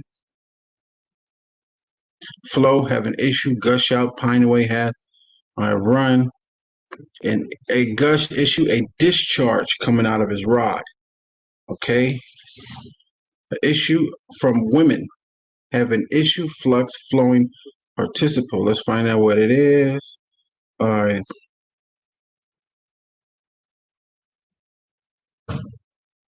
Okay, let me find a different one. It's not being exact.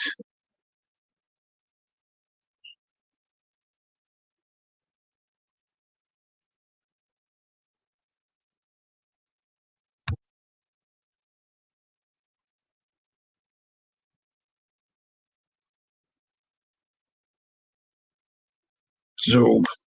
Here we go. Strong's H2101, Zob. Okay. Biblical usage. A flow, a discharge. Semen, discharge, venereal disease. VD of men. Issue, flux of women. All right. This is a STD. All right. A seminal or menstrual flux issue. Flowing discharge as of semen. Gonorrhea. Okay. This is talking about an STD.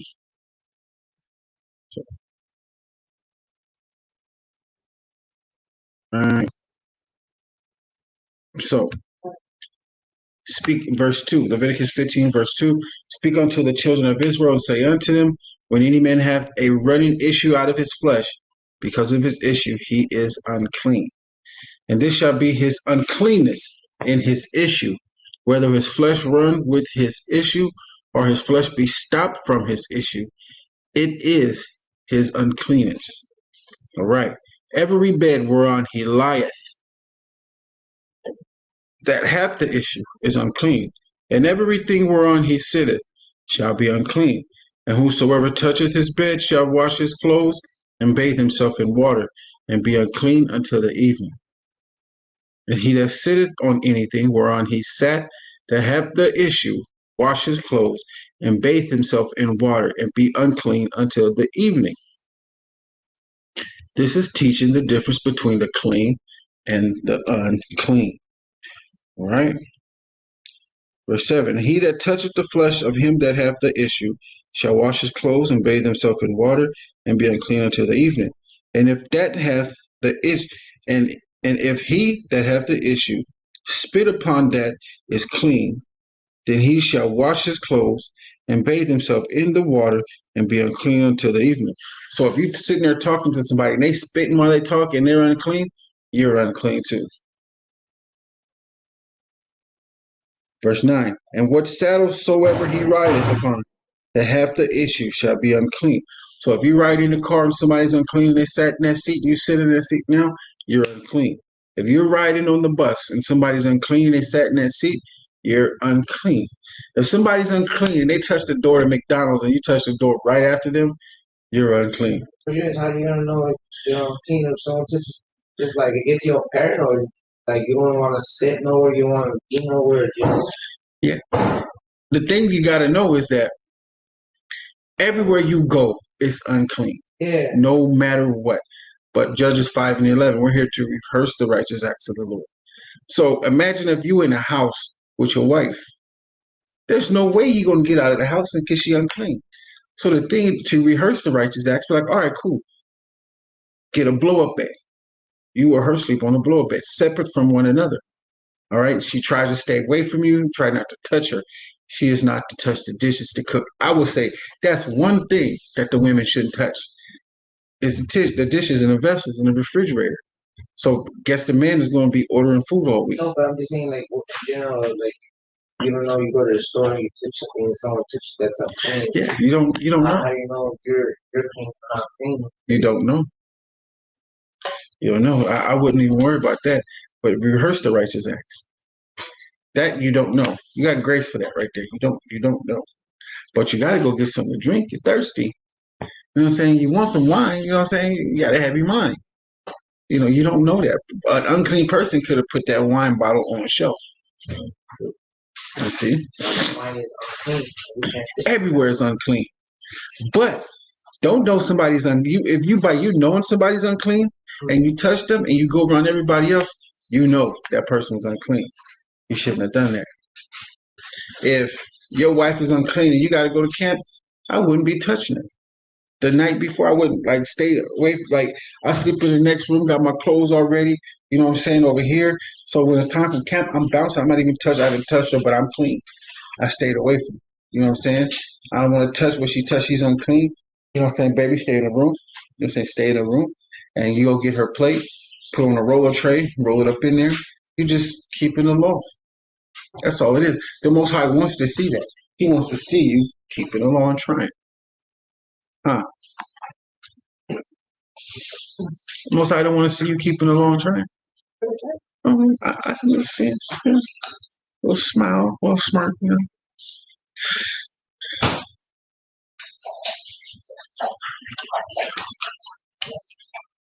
Okay.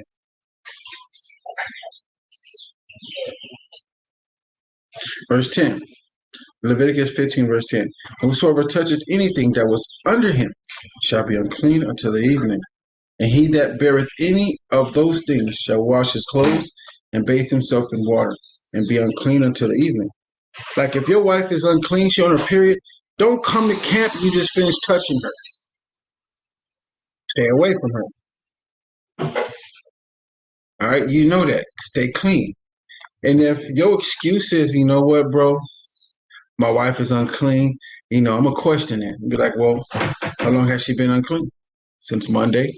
Well, camp is on Saturday. So you mean to tell me Thursday night you just couldn't stay away from your wife till Friday so you can be clean, and then going into camp that day you couldn't stay away from her? I mean, it's kind of hard. Well, bro, you just don't want to be here. That's what I say. You just don't want to be here. And also, you know what I'm saying, you can't have sex with your wife. You know what I'm saying? A day before A camp. day before camp. You know what I'm saying? If you have a wet dream, can't come to camp. If you have a wet dream the day before or that day, that morning. Who are those people that are getting wet dreams? People that gonna got wives, I guess. I don't know. Ages, teenage years. I never known a man from a certain age to get a wet dream. I just haven't heard about that. So thank you for reaching out to your demographic of people. God, Okay. hey, man, you got to do it. You know what I'm saying? Hey, you got to do that. You got to reach out to him like, hey, man, you're unclean, bro. Verse 11, and whomsoever he touches that hath the issue, and have not rinsed his hands in water, he shall wash his clothes and bathe himself in water, and be unclean until the evening. And the vessel of earth that he toucheth, which hath the issue, shall be broken, and every vessel of wood shall be rinsed in water. And when he hath an issue, is clean of his issue, when he shall number to himself 7 days for his cleansing. So that means once he find like his SC, the doctor say, man, you be clean on Monday. He counts from Monday. No, he counts from Tuesday, the first day on. You know what I'm saying?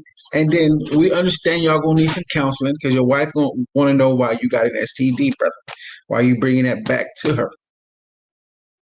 So we say therapy and counseling would be good after this, right?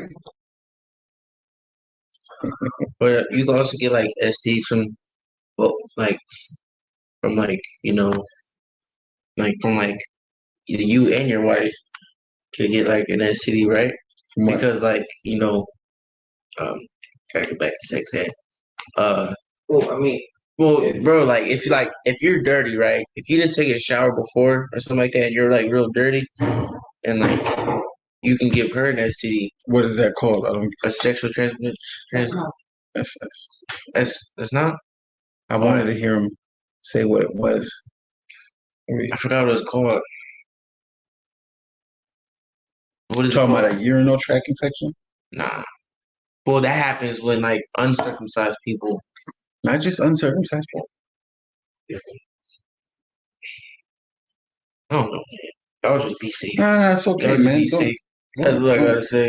No, don't be embarrassed about it. No, I'm not. I'm just saying. I just can't remember what the word is. If the guy is something else that's dirt under, Yeah. goes out there on the girl. The girl can Poor people. Nah, she was just a dirty woman. That's all that was. I'm joking. I'm messing. I'm joking. I want y'all a little jokey joke. Okay. I stopped that.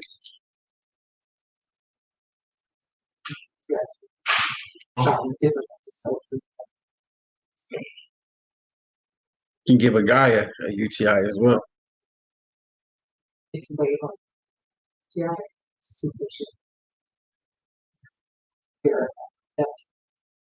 Mm.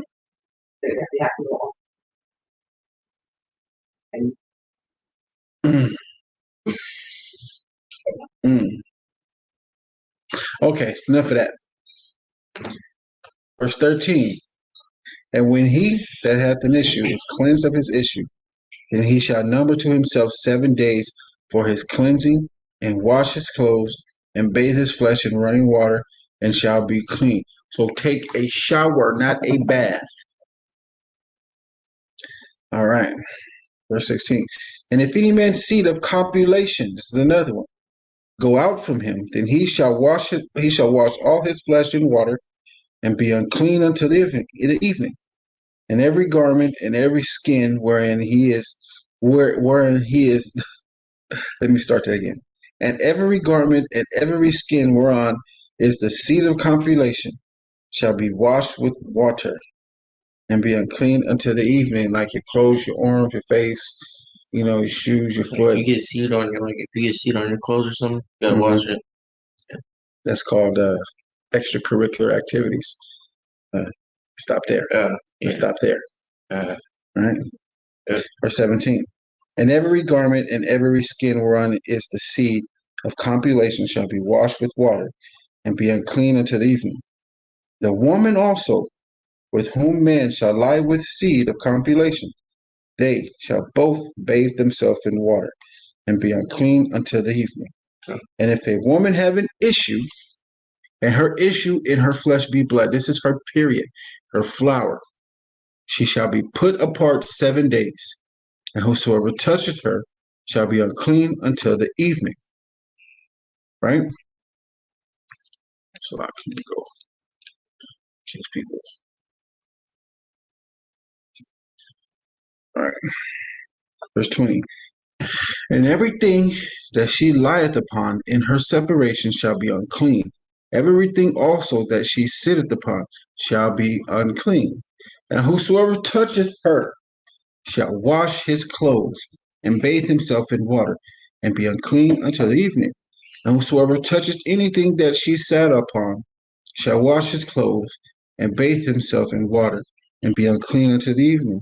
And if it be on her bed, or on anything whereon she sitteth, when he toucheth it, he shall be unclean until the evening. And if any man lie, now here you go.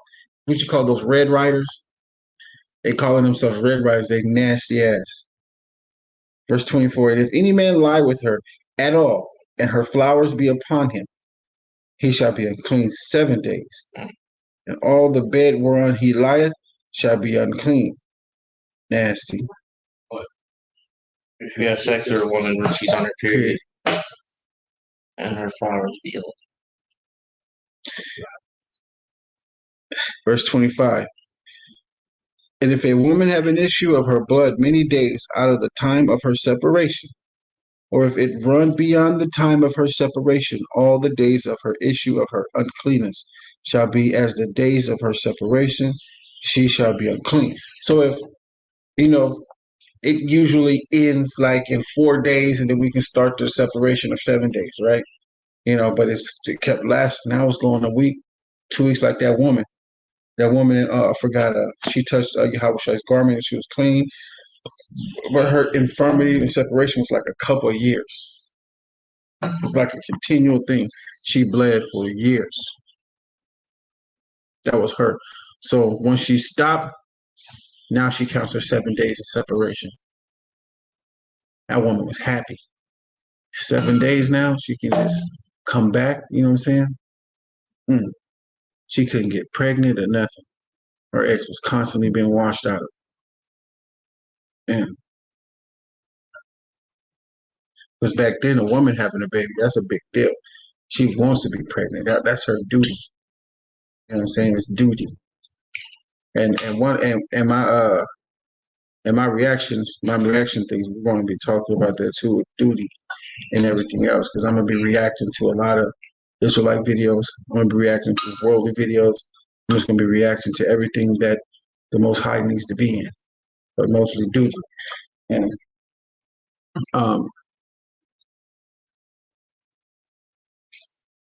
25. And if a woman have an issue of her blood many days out of the time of her separation, or if it run beyond the time of her separation, all the days of her issue of her uncleanness shall be as the days of her separation. She shall be unclean. Every bed whereon she lieth all the days of her issue shall be unto her as the bed of her separation. And whatsoever she sitteth upon shall be unclean as the uncleanness of her separation.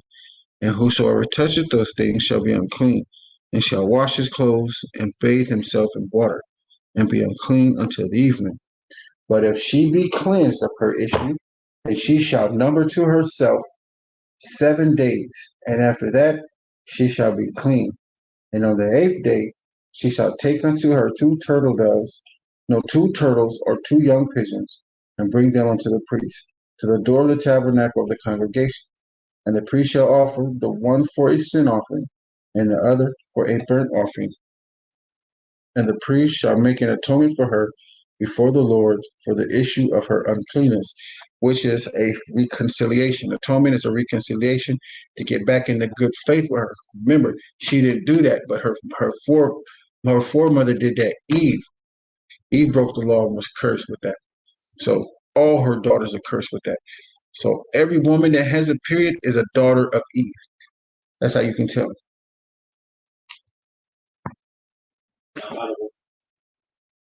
Mm-hmm. Wait, all women get periods? Yeah. I didn't know that. I didn't. No, you can tell whose Eve daughters they get their periods. Oh. So all women come from Eve. Oh.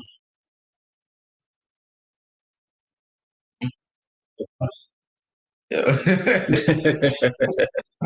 It's okay. The thing is that their men broke the brotherly covenant. That's the thing. Most High don't consider them our brothers or sisters.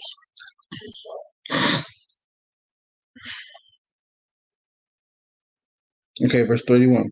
Thus shall ye separate the children of Israel from their uncleanness, that they die not in their uncleanness, when they defile, my tabernacle that is among them.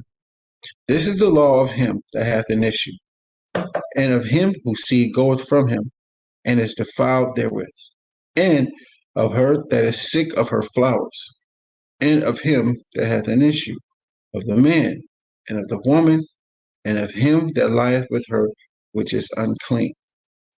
So, give me Ezekiel 44 and 23 real quick. Tanaka already out.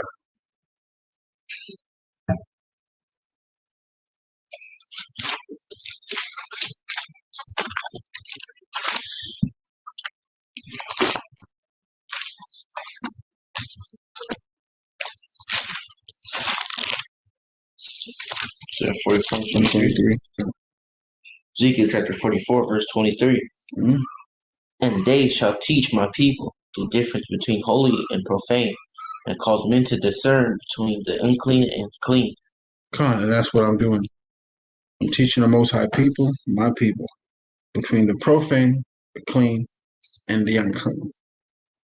That's what we just did right now. Keeping the law. There you go. That's how it is. That is the Hebrew. The Lashon Kodash. Now let's go to the prophets. Where we going? Second King. Come on, get it together. Get it together.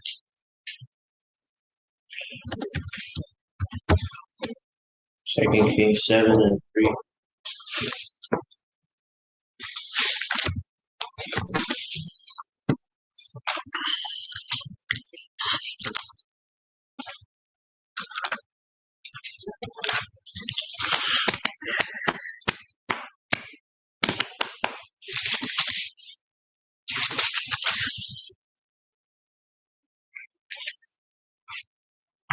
Go ahead, read. Well, Second Kings what? I'm gonna go there. Second King chapter 7. All right. Go ahead. Second Kings chapter 7, verse 3. And there were 4 leprous men at the entering. It started what? Just started what? I'm gonna go upstairs. Verse 1. Then Elisha said, Hear ye the word of the Lord. Thus saith the Lord, Tomorrow about this time shall a measure of fine flour be sold for a shekel, and 2 measures of barley for a shekel in the gate of Samaria. Then a Lord on whose hand the king leaned answered the man of God and said, Behold, if the Lord would make windows in heaven, might this thing be? And he said, Behold, thou shalt see it and thou shalt see it with thine eyes, but thou shalt not eat thereof.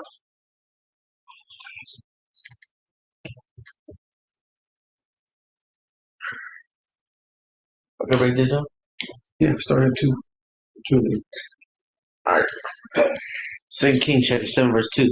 Then the Lord on Then whose a Lord. then a the Oh yeah, that cross right there. Then the Lord on whose hand the king leaned answered the man of God and said, Behold, if the Lord will make windows in heaven, might this thing be? And he said, Behold, thou shalt see it with thine eyes, but shalt not eat thereof. So the man of the Lord is what they're calling him. He has said that if the Most High made windows in heaven, then this is going to happen. Basically saying like, yeah, if a pig can fly, then, you know what I'm saying, that would happen. No, I know, but like it's basically it's like a metaphor saying like that's not gonna happen. Like And into the kingdom. you know what I'm saying? He's basically doubting what Elisha said. Hold on. Then the Lord on whose hand the king leaned answered the man of God. Right? Then the Lord on whose hand the king leaned answered the man of God and said, behold, if the Lord would make windows in heaven, might this thing be? The Lord make these windows in heaven. Shouldn't this thing happen? He's not doubting it. He's saying this should happen because the Lord can do all things. Right? Might this thing be? And he said, behold, okay. Thou shalt see it with thine eyes, but shalt not eat thereof. So the king doubted.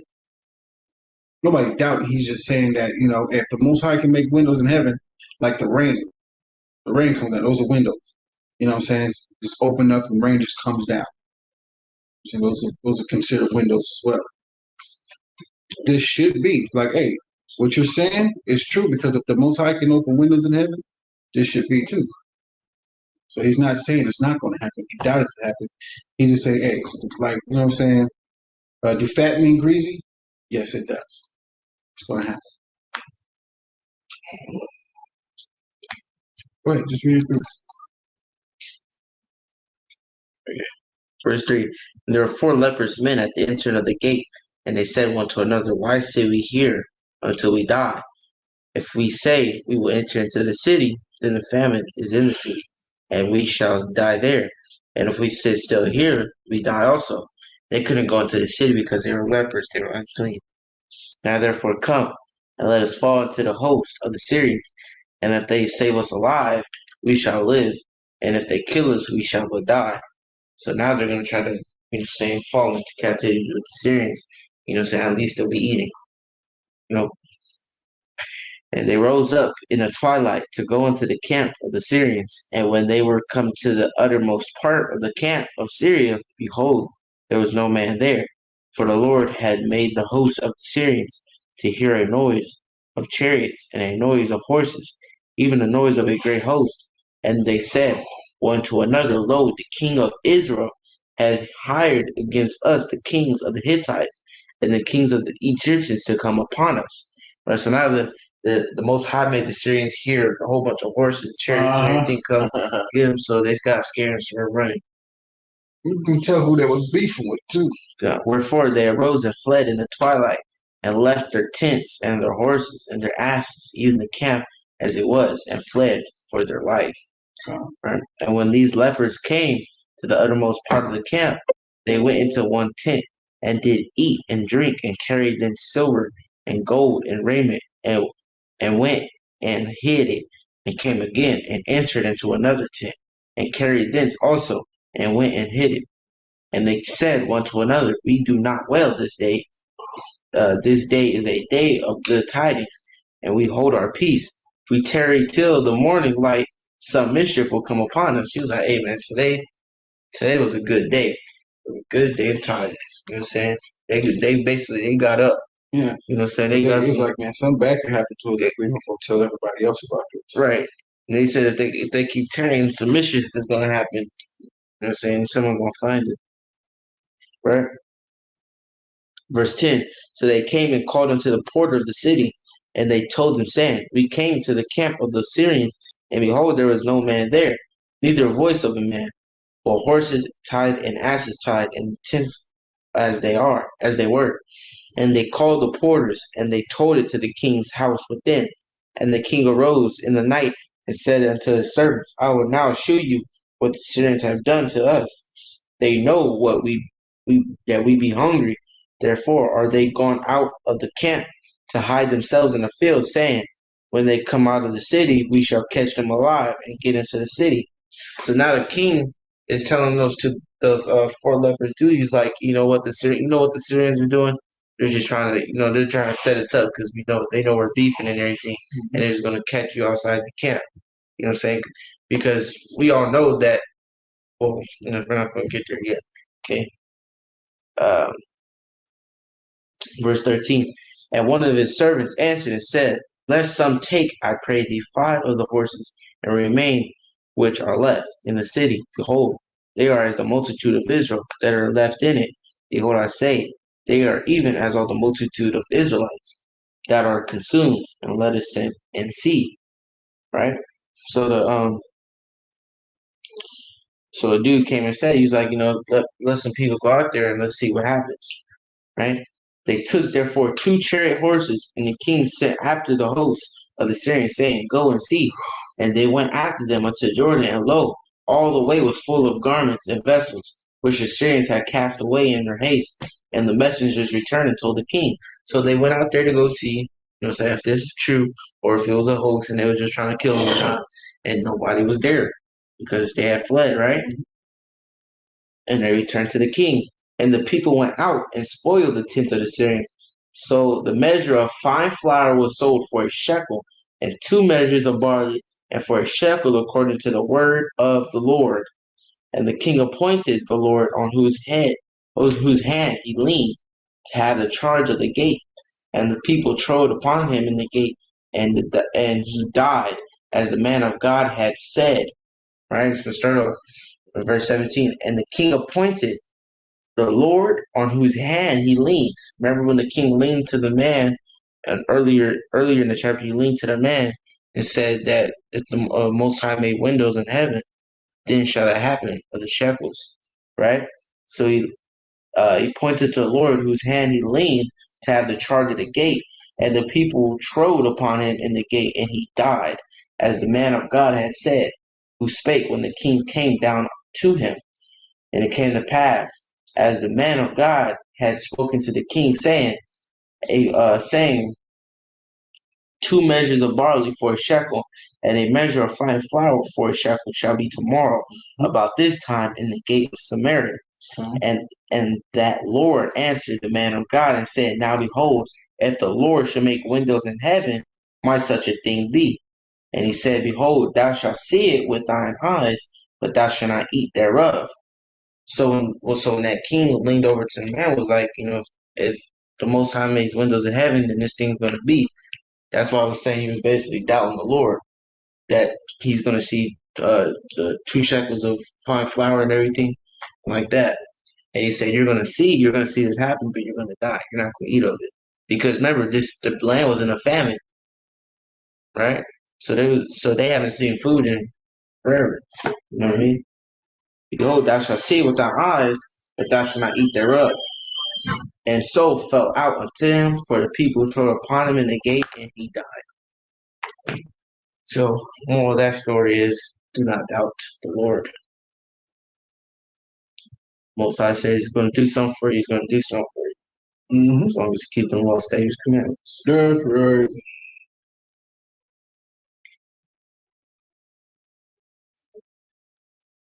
Is that it? Yeah. Now we go to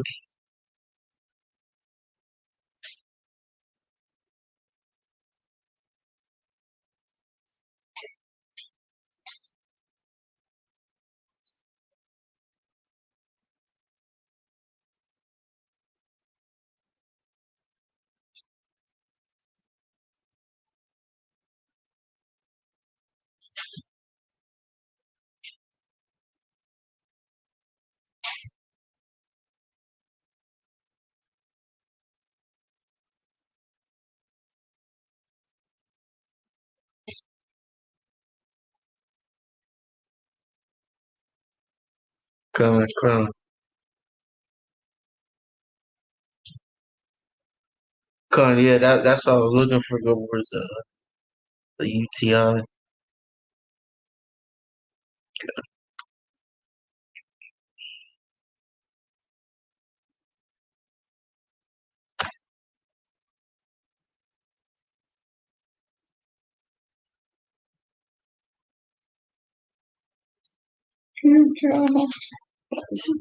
What?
Shalom, shalom. We back. Luke chapter 2. Looking pages. Boy, This book is full of lies. it had you as an owner. I'm sorry, Luke chapter 2. Verse 22. All right. This is Luke chapter 2, verse 22 to what? 35. Con. And when the days of purification according to the law of Moses were accomplished, they brought him to Jerusalem to present him to the Lord. As it is written in the law of the Lord, every male that openeth the womb shall be called holy to the Lord. Exactly. And to offer a sacrifice. That's in Exodus 13:2 and Numbers 18 and 16. Verse 24. And to offer a sacrifice according to that which is said in the law of the Lord, a pair of turtle doves or 2 young pigeons. That's in Leviticus 12:2 and 6. And this shows you right here that the law is supposed to be kept. It's how you cut people to the heart. So, okay, cool. So, not supposed to keep the law? Okay, what about this? Boom. What about that? Boom. Then you're like, well, if you're supposed to keep the law, and this is who? I need the Bible with the red writings. I need a Bible with the red writings. I need to find one, baby. Huh? You got one with the red writing? It does have the red writings, but it's okay, but as long as we can find the red writings, it's good to have it to be like, cool, boom, look at that, red writings. That's Christ talking. Ooh. There's always, they said, I'm over there, Family Mart for you.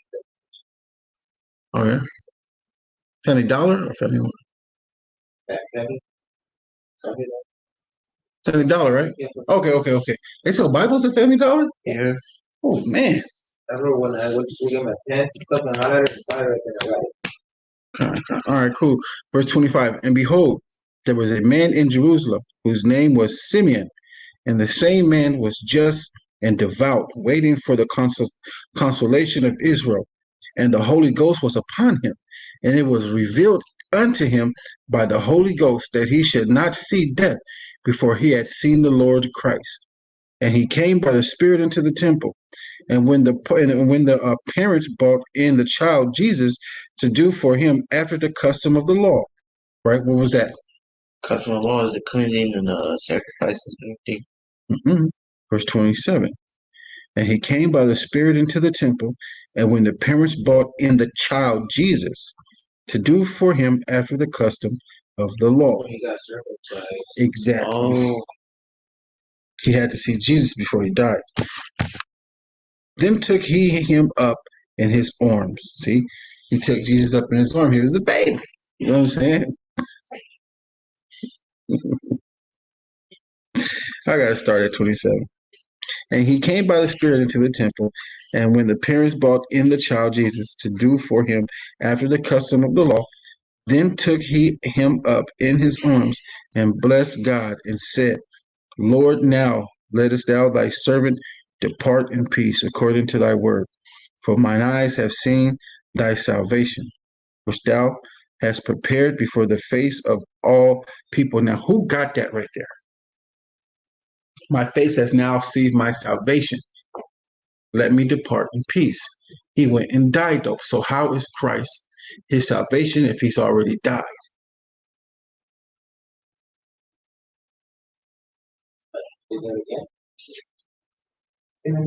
Speak up a little bit more, baby. He was alive to see for Christ. But if it's salvation, he's saved. Why is he dying?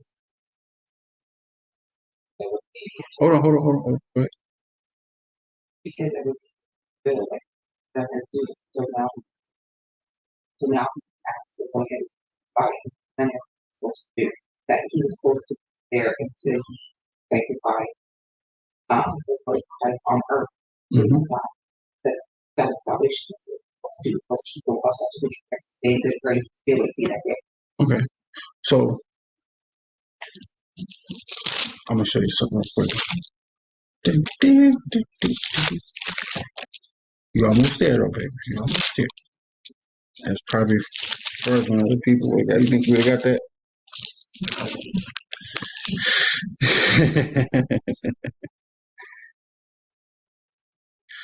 This is Matthew chapter 1. Let me see. Let me see. I should just roll with us.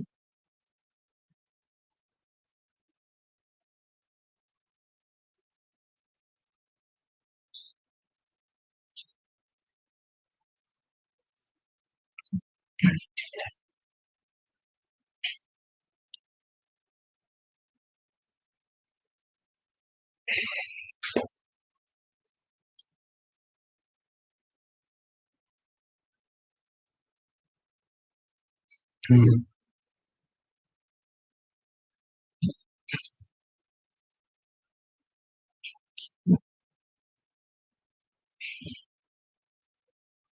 Okay, this is Matthew chapter 1 and verse 1. The book of the generation of Jesus Christ, the son of David, the son of Abraham. No, the son of David, the son of Abraham. Abraham begat Isaac, and Isaac begat Jacob. Did you see that? That was what? Incarnation. He came back as Solomon. Christ was Solomon. Christ came back as himself. That same dude saying that Christ is his salvation. He was already know he was going to die, but he couldn't die until he seen Christ first. Then he goes, "This is my salvation. This is who's going to save me." But once you're saved, you're saved. If you're saved, get on chariots, boom, up out of here. He that endured to the end shall be saved. Salvation. Even those that are dead are going to be risen again, but that salvation, he's going to be risen again. But at the same time, it's incarnation. So it's just incarnation. That's what I was just trying to point out. It's incarnation. That held Christ in his hands. He's just saying that's my salvation. Even though he was, if the Most High is promising me you're not dying into this, that brother's going somewhere way better than a lot of other people, period. But at the same time, it's still his salvation. Everybody was just waiting for him to get there. So you still got it, but at the same time, you missed the incarnation.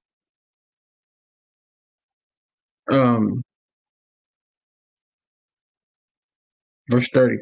For my eyes have seen thy salvation, which thou hast prepared before the face of all people, a light to lighten the Gentiles in the glory of thy people Israel. A light to lighten the Gentiles and the glory of thy people Israel. And Joseph and his mother Mary, Joseph and his mother marveled at those things were spoken of him. And Simeon blessed them and said unto Mary his mother, Behold, this child is set for the fall and the rising again of many in Israel, for a sign which shall be spoken against. Yea, a sword shall pierce thorough thy own soul also, that thy thoughts of many hearts may be revealed. Boom. Now where are we going next? Mark.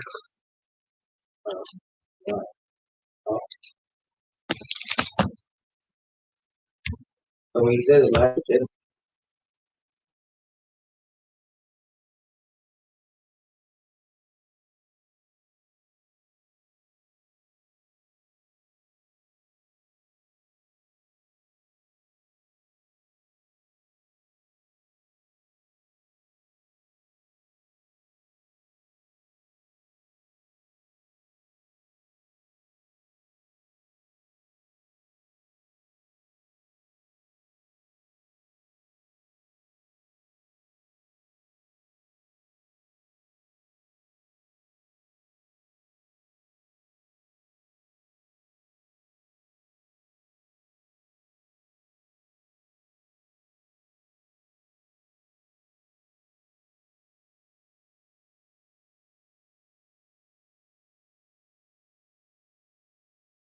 I was going into those dumb idols. Yeah, we didn't have to mute that, but it's all good.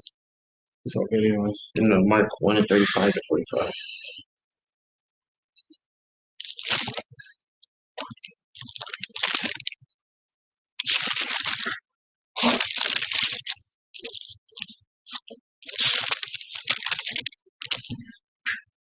All right.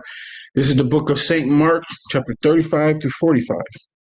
And it reads, And in the morning, rising up a great while before day. Slack, let me say it again. Verse 35.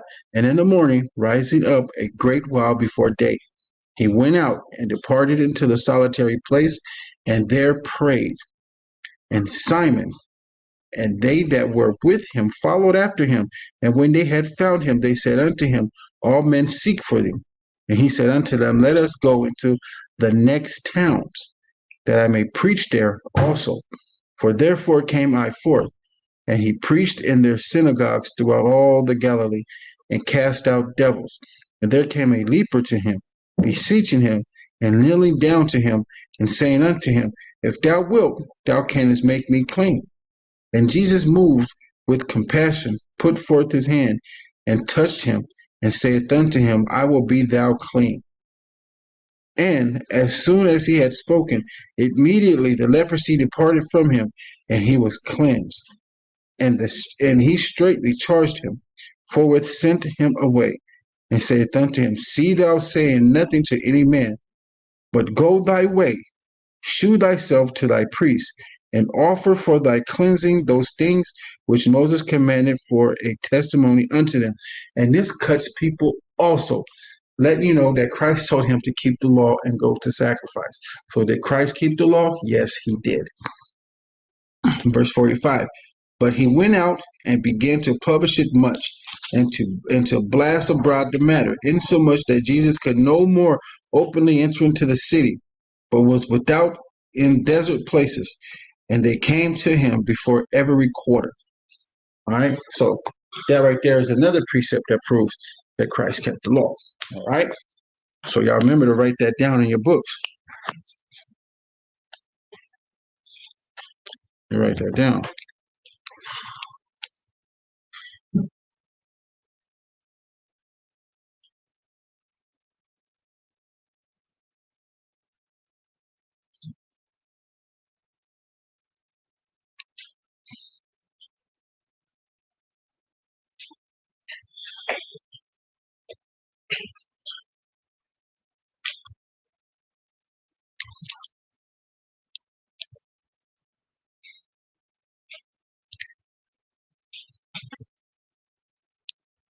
Did he also say that he wouldn't came here to break the law or profit the it? Mm-hmm. Is that another way? That's another way to cut him up. No. He didn't come to destroy the law or the prophets until all these people. Go to Matthew 15:24. I know. No, I just want to know what it actually said. Matthew what? 15:24.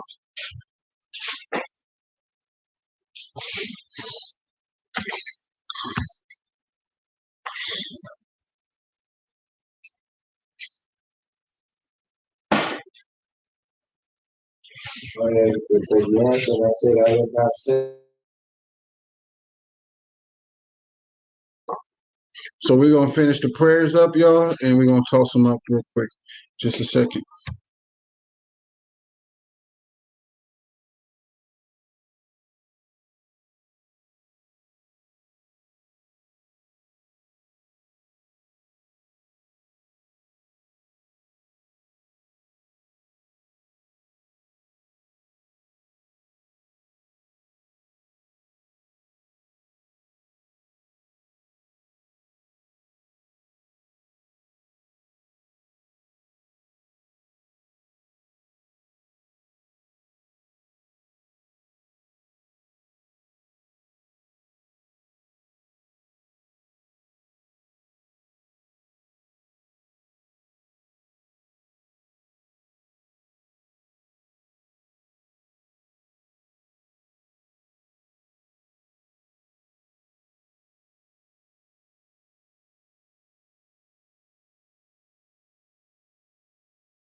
This is Ayah Nawa.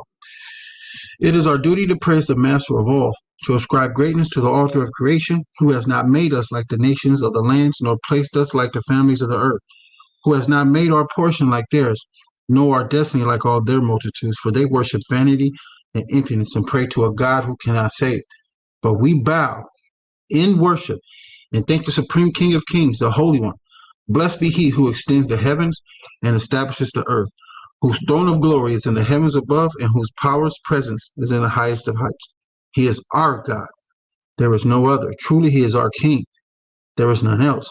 As it is written in the Torah, ye shall know and take to heart this day that Yahweh is Elohim in the heavens above and on the earth below. There is no other. Hallelujah. Hallelujah. Hallelujah. Hallelujah. Hallelujah. Hallelujah. Ba'ashem. Hashem. Yahushua. Yahshua. Hamashiach. Yeah. Amen. Shema. Yasharala. Yahweh. Elohim. Yahweh. Echad. Shema.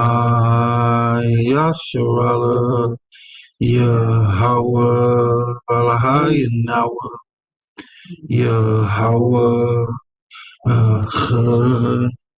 Shema Yasharala Yahweh Elohim Yahweh Echad. Shema Yasharala Yahweh Elohim Yahweh Echad. The original one passed before. It's the 10 Commandments: love and love thy neighbor and love Yahweh. Anya, Yahweh, Allahayaka, Asherah, Hawatazah, Afika, Baratazayim, Barthium, La'ah, Yahaya, Lakah, Allahayim, Lakorium, Apanya, La'ah, Ta'asha, Lakah, Pasol, Wala'ah, Ta'abadam, La'ah, Lakorka, Korka, Akshem, Yahweh, Bashawa, Lakar, Zakar, Hayawam, Hashabath, Lakadashwa, Lakadashku, Kabad, Abaka, Wa, Amaka, La'ah, Taratazah, La'ah, Tana'ab, La'ah, Daganab, Dagamad, La'ah, Tana'ah, Shakur, La'ah, Takamad, Call, Asherah, La'raika. First greatest commandments. Hear, O Israel, Yahweh our God, Yahweh is one, and thou shalt love Yahweh thy God with all thy heart, with all thy soul, with all thy might. Second greatest commandments. Ra'aika la'ato kwama la'ata tar athpanya aimka wa abita la'ra'aika kamuka ane Yahweh. I shall not avenge nor bear any grudge against the children of thy people, but I shall love thy neighbors thyself. And how?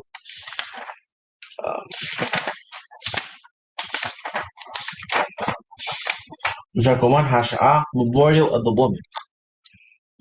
Now, when Yahushua was in Bethany, in the house of Simon the leper, there came unto him a woman having an alabaster box of very precious ointment, and poured it on his head as he sat at meat. But when his disciples saw it, they had indignation, saying, To what purpose is this waste? For this ointment might have been sold for 300 pence, 1 year's wages, and given to the poor.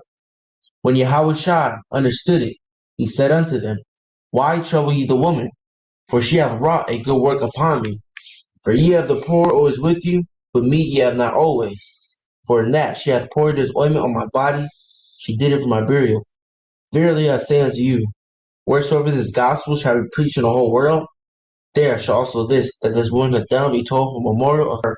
Hallelujah. Hallelujah. Hallelujah. Hallelujah. Hallelujah. Hallelujah. Ba'ashem. Ba'ashem. Yahshua. Yahushua. Hamashiach. Amen. Amen. And with that, Shalom.